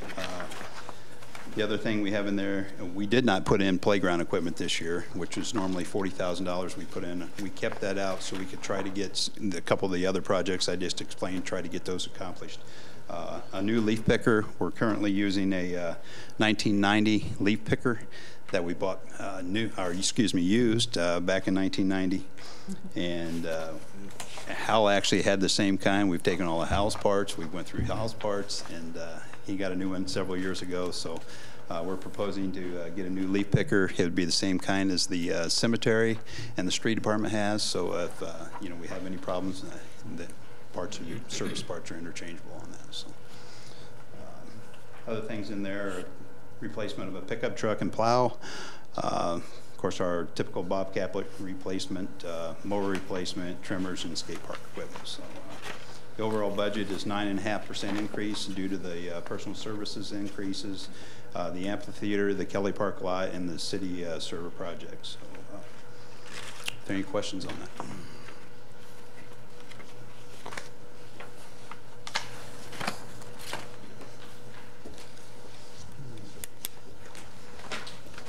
Questions? Okay. Just might mention the park board did approve this budget. They did approve this budget, and of course Diane is our representative at the park board, and they're really behind both of these projects. I mean, they've seen the amphitheater condition, and they see the potential of Kelly Park bringing that on. Well, I think I talked to most of you about this. What we'd like to do in the future, we have a lot of Friday night evening concerts at Central Park each Friday. Well, with the amphitheater stage at Lucerne, and then eventually if we can get a performance node out at Kelly Park, it would be really neat to have those Friday night concerts rotate around the city so everybody gets a chance in their neighborhood to come enjoy them. So that's a long-term goal, but that's where we're headed with it. So, yeah. I know that sledding hill was a hit last year. It was, yes. And yes. It was fun. If you didn't do it, you got to do it next year. Well, even when there wasn't snow, the kids were actually on those little plastic things gliding down the big hill. And I even found the football team even found a use for it. They ran the hill this spring, so I let the new coach know that we had an ice hill out there, and boy, they used it for a couple of days. So yeah, exactly, exactly. All right. My next one's 211.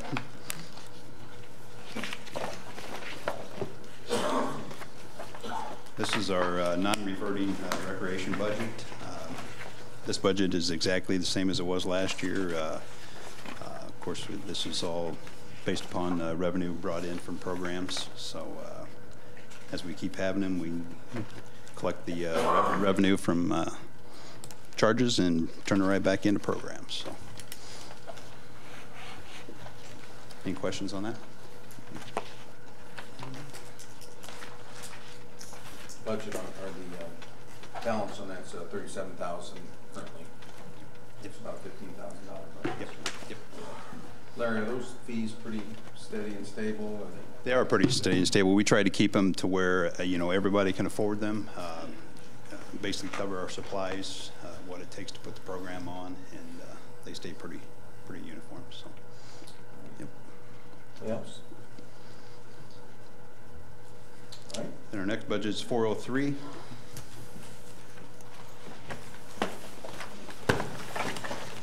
This is our non-reverting fund for the Nye Youth Cabin and Fireman's Building. We did some work at the Fireman's Building this year out of that. We repaved the lot, redid the fencing out there. We're getting ready to have new windows and siding put on that building. So in next year we want to replace the AC and furnace units in both buildings. They're 17 and 18 years old.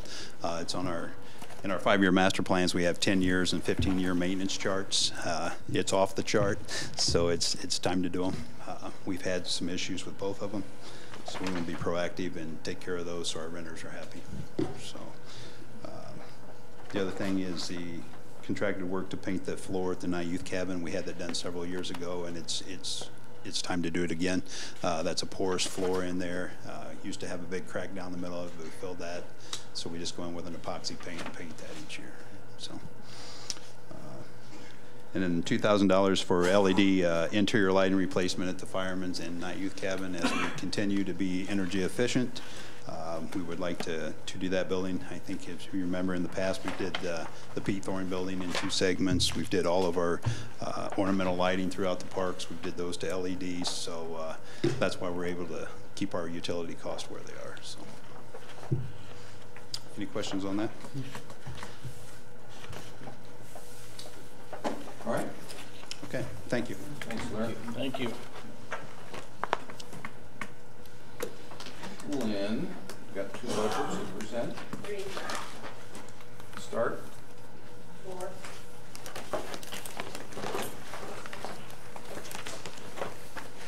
Tab 4 for the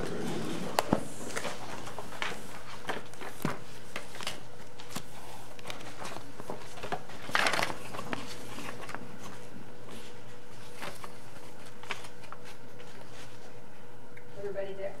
Yes. Okay. So I did the 4% increase on the salary and wages for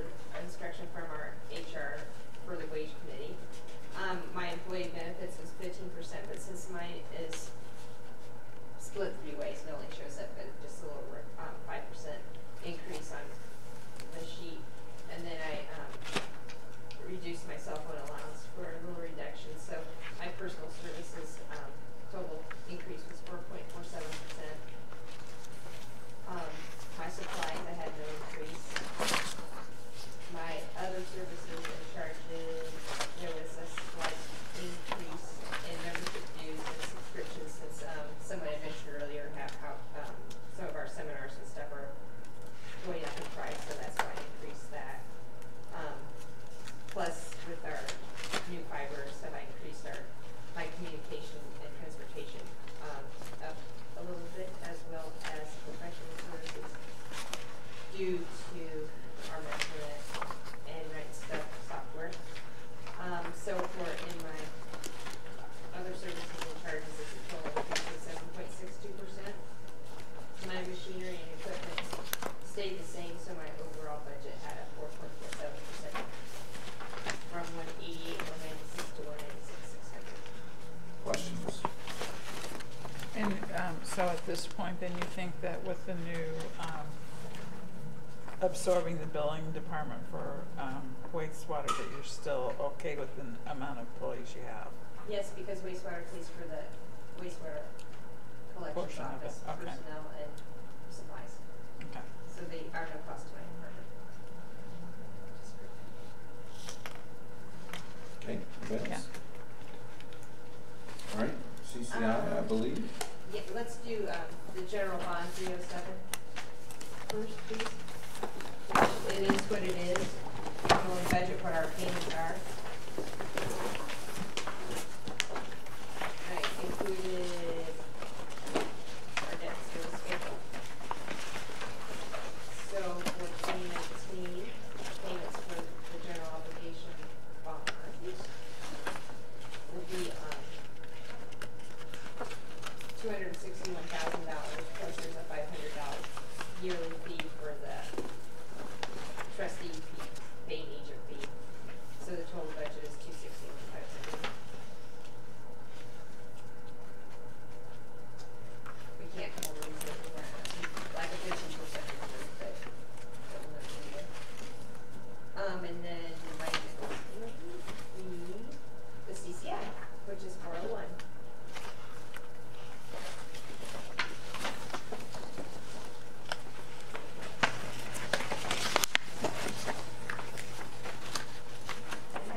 Slight increase of $5,000 from this year to next year due to a MACOG agreement for an active transportation planning program, and our commitment is $5,000 a year. So the total budget is $75,000. Then the rest of the money is used for bike and walk counts. This is the cigarette tax money we received. Questions? Okay. It's my turn. Not scheduled to start till 8. You guys want to start now? No, Wait for 8 o'clock. Please. So I figured. All right, so we'll start with budget, the mayor's budget. You see that from the explanation sheet, 4% was put in. For the personnel services, along with the insurance increase of 15%, total increase of 8% over last year's budget. I will mention that, I think I mentioned earlier that our renewal rates will probably be higher this year. Still will not, they won't be 15%, they'll be well under medical inflation, but we'll be getting that information fairly soon. So we'll pass that along. Supplies, total supplies, no change there. Communications, transportation was up $4,000. 400. 320. So, just a sec. So 320 is basically the Google app maintenance and the Metronet phone, email and internet. So that again, increased about $400 over last year.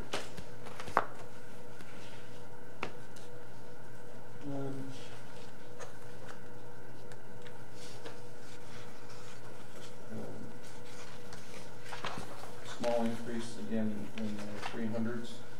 Capital outlays were essentially the same, total budget increase 7%. Questions?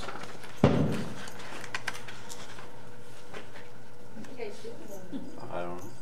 I gave up. All right, I'll move on to the edit budget. No, don't think so. That's next. That's at 8:15. And do you want to wait till 8:15? All right, I'm going to pass out. This is just, unfortunately, some of the printing was a little bit off. This is what's in your budget book, but this just shows the fund balances of 2018 and 2019. This information is already in your book. I just put it on one page so you wouldn't have to flip through 4 pages to get it. Thank you all. Primarily the edit budget. There's $2.3 million at the beginning of this year. Approximately anticipated spending of about 1.5, about 1.1 anticipated revenue for 218. For total fund balance the end of this year, 2018, of 1.8.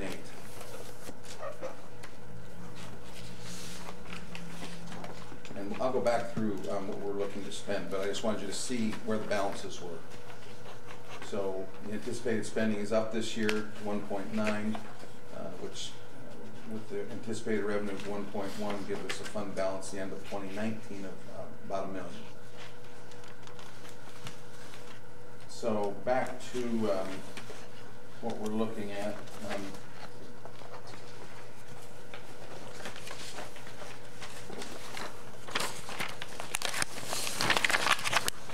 We go to professional services. There's about Petco dues, OrthoWorks dues, US 30 Coalition dues, and potentially some engineering for US 30. I'm not sure we're going to need to spend that. I just put that in as a placeholder as we try and come up with a solution out there. And then we're looking at funding the Anchorage Road Lincoln School engineering, $750,000. 80% of that is reimbursable. But that money's got to be spent first and will come out first, and then we'll be reimbursed for that. So that'll come out of the edit. Then into capital outlays, we're looking at, again, Jeremy talked about the shell building, the potential new shell building. So there we're putting $250,000 in there potentially for land for that. And then we've got a obligation of $333,000 for the, again, the 2003 sewer project.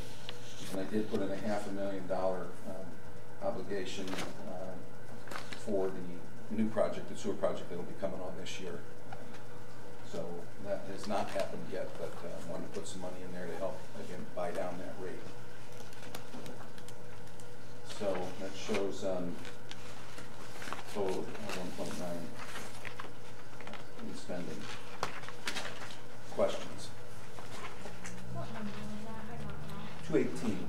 Sorry, man. You said that there'd be some reimbursement. Would that be from NDOT for Anchorage? Yes. Okay. For the engineering. I don't know that that'll be next year.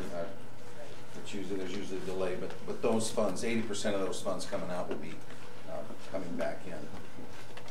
So all of these projects are in a capital improvement plan that I have to file with the county. It's on file, and it's basically just lists the projects that, as required by the state statute, that we're spending this money for. So, I'll put a copy of that if you'd like to see that. Yeah, I have it in my office. It's where? I have a copy in my office. Yeah. And we just updated that to reflect the Anchorage Road and Lincoln School projects as well. So, questions? All right, 242 is the Riverboat Fund. Not much in there. Got 25,000 we kind of set aside for demolition, be it the Gatkey site, be it the Arnold site. That's just placeholder money for demolition that we've kind of kept in. I think we've got the same amount in this year. Have not used that.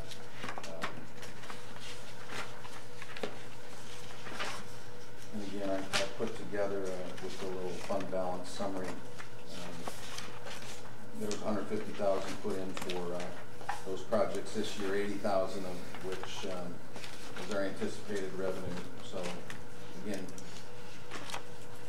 balance is staying pretty close to between $260,000 and $300,000 in that budget. But I know revenues have been decreasing on the riverboat gaming side. I think we had 80,000 last year, and we're just anticipating 75,000 this year. And I know that's come down a fair amount in the past years. So again, we primarily take demolition of larger buildings out of that. Questions? So 75 was money received in 2018? 19. Okay. That's what it says, but I thought you were referring to 18. No, I'm sorry. This is the way this printed off. It's on the next page. The 2018 numbers, the January 1 balance, the amount spent, the revenue gives a $317,000 end of year revenue of 2018 balance, and then subtract the anticipated spending of 125, add the anticipated revenue of 75, and that takes us down about $267,000. Jerry, got a question? Yeah, this is a little bit different, but who's going to be responsible for the demolition of that old water works down there? Developer. Developer? It's part of the agreement that we've got with the developer. Okay. Yep. The sooner the better.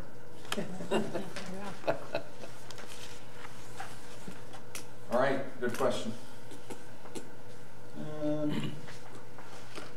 402, this is the CCD. Again, I'm going to pass this out. This pretty much shows the spending and the differences, and I didn't prepare the explanation sheet as well. My daughter or my wife, so if you all want to take one of these, so just it's a pretty important budget to look at.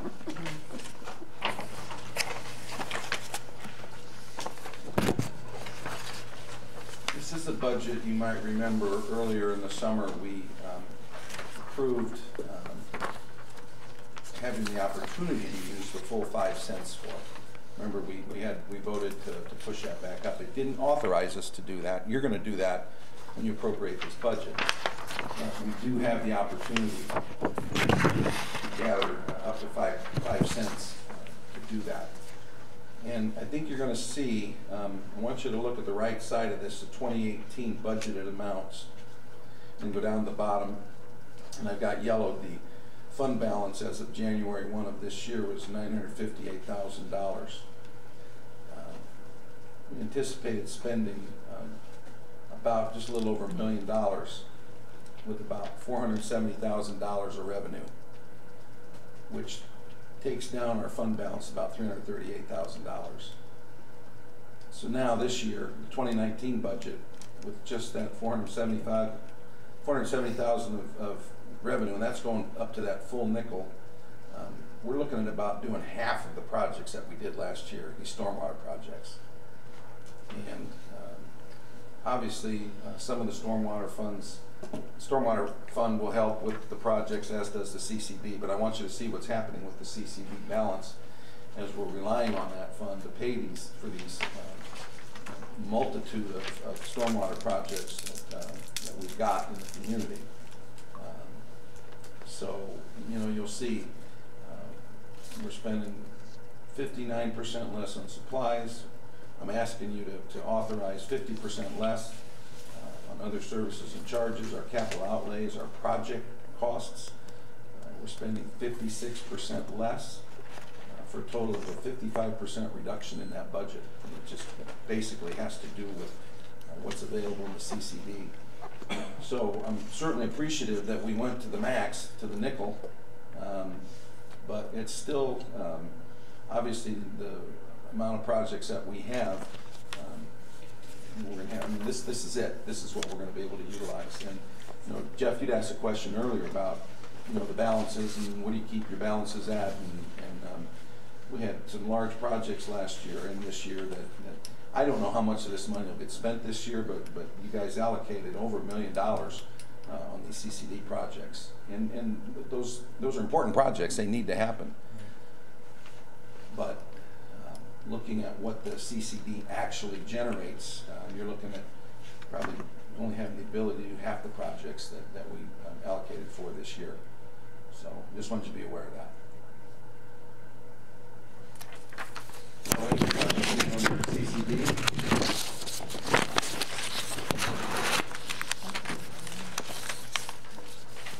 Got an extra one of those. You guys can take a look at that. It's all in the book. It's just all on one page here. Okay. Which makes it easier. So those are my budgets. We can go into the council budget here. Here, Dan, I've got another one too. I have two. Okay. You screenshotted it. So we'll go back to number 5. This is the council budget. Diane and I have gone through this. She did sign this budget. Certainly you can jump in, Diane, at any point if you wish. I want to go to salaries and wages are up to 4%. Half that is paid by the wastewater treatment, so that won't be as reflective.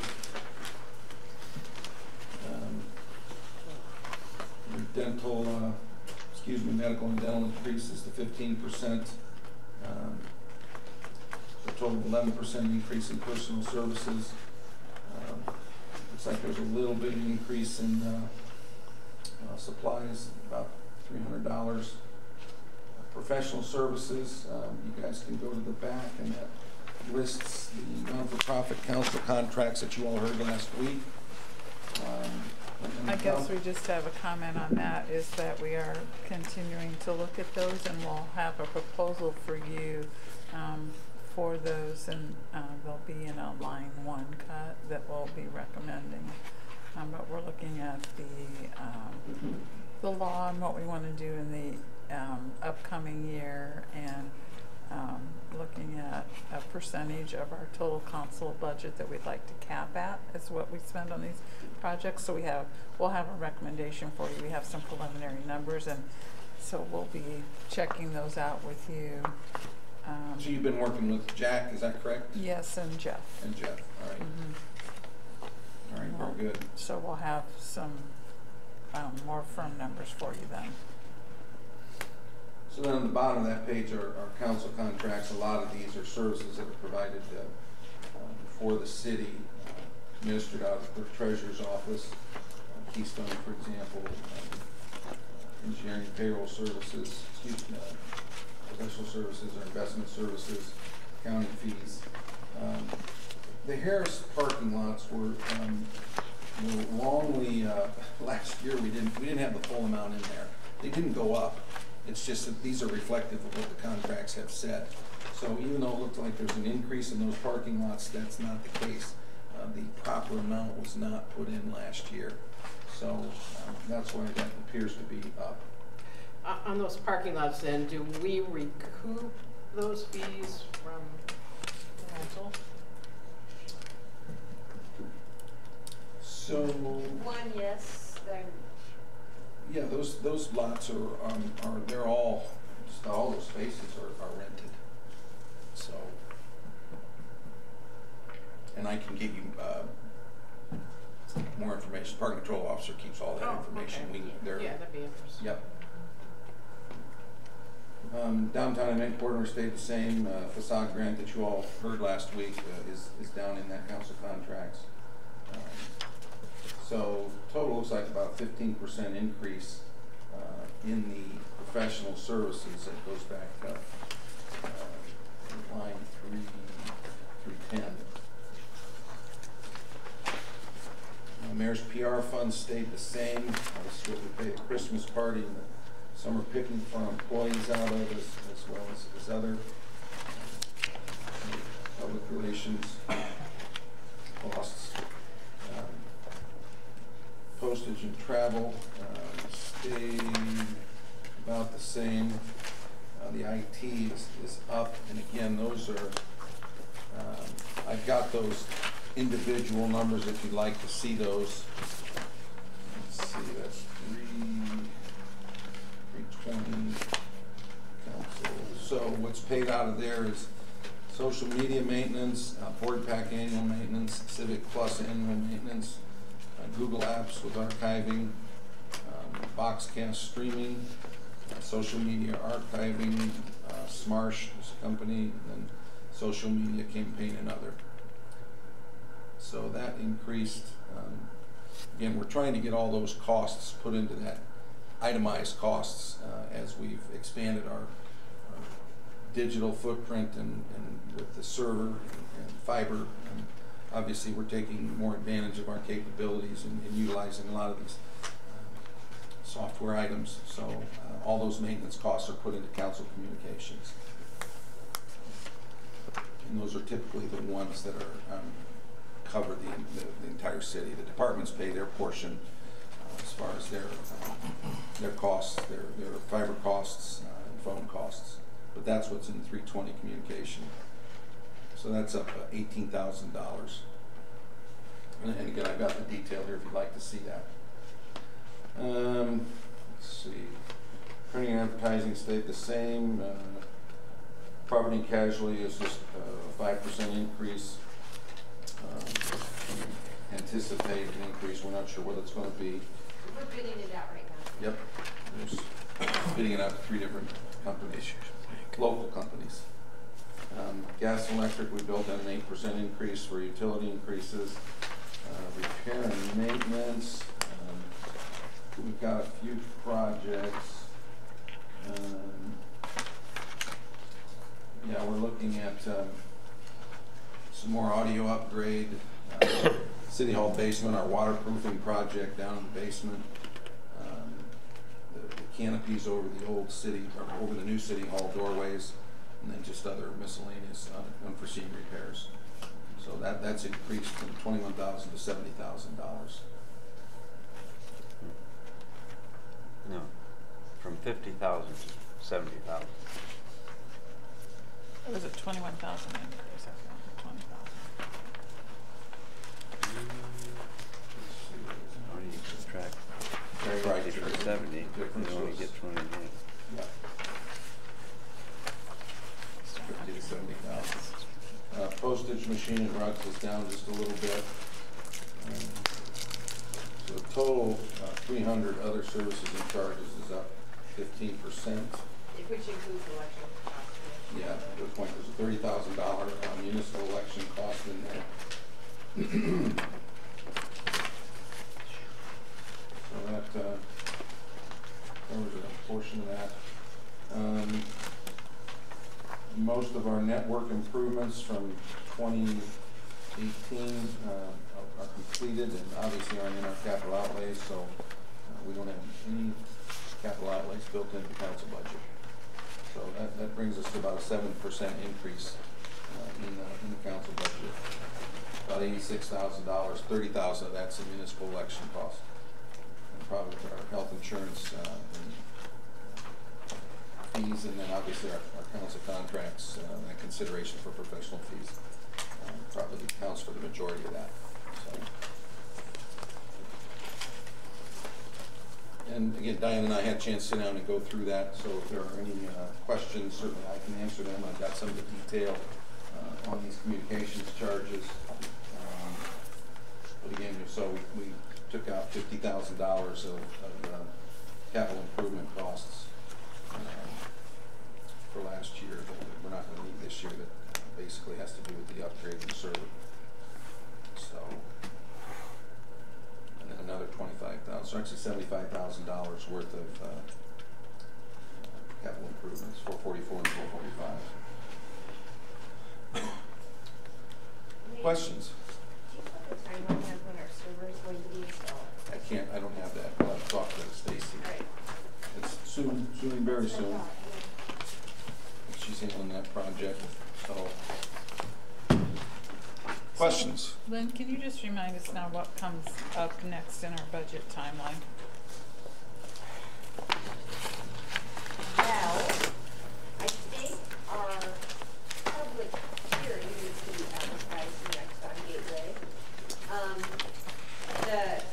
timeline tab, if you want to take a look at that. So that first reading's gonna be October 1st, and that meeting does start at 6 for all you people that might be reminded. And then the adoption hearing will be on the 15th. And then we'll have to wait for the 17th. And the salary ordinances, I don't know when those are gonna be introduced or anything about that, so. We're basically ready. We just have to wait for the insurance number to plug into there to see what we have to work with. So we basically have several scenarios set up, and as soon as that comes in, we'll plug it in. Our plan is to get that to you, I think it's the first or second meeting in September. We're just going to introduce it to you. So you'll have all the information. You're talking about the professional... The salary ordinance. Salary ordinance. Yeah, so you'll have it, and you'll have 2 weeks to look at it and ask questions and dig into it, and before any kind of vote is taken at all. So change from past years, you'll have it. You'll have at least 2 weeks to look at it and ask your questions and get things ironed out before we start any votes. And then we want to take the 2 meetings to do votes. We don't want to suspend any votes. We want to make sure that we have plenty of time to come back together, discuss things, bring up concerns, and get questions answered. So that's where we're at with that. So the salary ordinance has to be adopted by November 1st. Right. So For the general employees. For general. Yep, elected officials, public. December 31st. Yeah, elected. And then also on the nonprofits, as soon as you guys can finalize that, those numbers too will be best on our part, so we can get the contracts around for the Board of Works to get those signed. Okay. Yeah, in the past, typically, we kind of continue to narrow and pare that budget down. Line 1 cuts are obviously your way to take the things out that you don't want in this budget, and that can actually occur up to a 1782 notice. Yes, so there's plenty of time to do that, but I think you're smart in getting the salary ordinance taken a look at a little bit early. More importantly, those non-for-profits, you know, that always seems to be a big point of discussion, and appreciate the work the council's doing to kind of come up with some guidelines to start this year out, but then for future requests. We can have those numbers In the next week. I mean, we have those numbers. We want to talk with you. Okay. Anybody else? We finalized a lot of things last Friday, so. Okay. Next meeting, September 4th. Is that a Tuesday? Yes. The day after. And that will be At 7 o'clock. 7 o'clock. Hey. All right. Dan? All right, Thanks. great. Anything else come forth council tonight? Thank you. It's always a long tedious meeting, but I think there's a lot I of... like the letter in the paper this week from McCat and Sadler. I thought it really spoke highly of the street department and their quick reaction to the, I guess, was a small tornado that went through out there? Actually was, one went through. As we sat here several weeks ago and let it just go over 2 our weeks heads. ago tonight. Unfortunately, you know, and then there was some discussion about tornado sirens, and there was some discussion of the fact that it didn't go off. I think we dug as deep as we could into that, and essentially there was never a tornado warning given. I think the tornado essentially was the signature for the tornado probably showed up about the time it was getting ready to, probably had about a minute or two, and that would have been about it. That's, you know, people were concerned that we spent this money on these tornado sirens, they didn't go off, and you know what? I don't blame them. I mean, we spent a lot of time and money trying to make this as safe as we can, but we're only as good as our technology. And I know the National Weather Service, I don't blame them. I think this storm was just one of those that there was absolutely no prediction. I know as I sat in here, everybody, a lot of y'all were looking at your radar, and there was something coming, but there wasn't a thunderstorm warning given, and it was to expire at 8:15. Just 2 weeks ago. but obviously that thing hit, I think, about 827 and went for about 7 minutes. So there was a lot of damage. I appreciate you bringing that up about the Cat Sadler's note. I walked all those neighborhoods. Those folks were out helping each other. They were getting it done. They were getting all that picked up. Fortunately, no one was hurt. Just a very small amount of property damage. A lot of trees down though and power lines. And again, Jeff, with that new grapple truck you allowed him to buy, made mincemeat out of those branches. It just went in and just bam. It was a really. I think when we went down to help Kokomo during their tornado, he pretty quickly figured out it was a whole lot more efficient to have a grapple truck than a front end loader trying to pick all that stuff up. So that paid off, and he was able to get out and go pretty quick. So thanks for bringing that up. So, anybody else? All right. Is there a motion to adjourn? So moved. Get our second. Yeah, I'll second that. We got some paper to sign too, don't we? Got some things to sign. I will not be. Thank you for sticking around. I mean, Yes, Jack. they all left you. Yes, they did. I feel kind of silly on my new You don't have any networks? Jack has. Been there, done that. Yeah. So we need to set up a time meeting. See you again. Swing by and tell you where.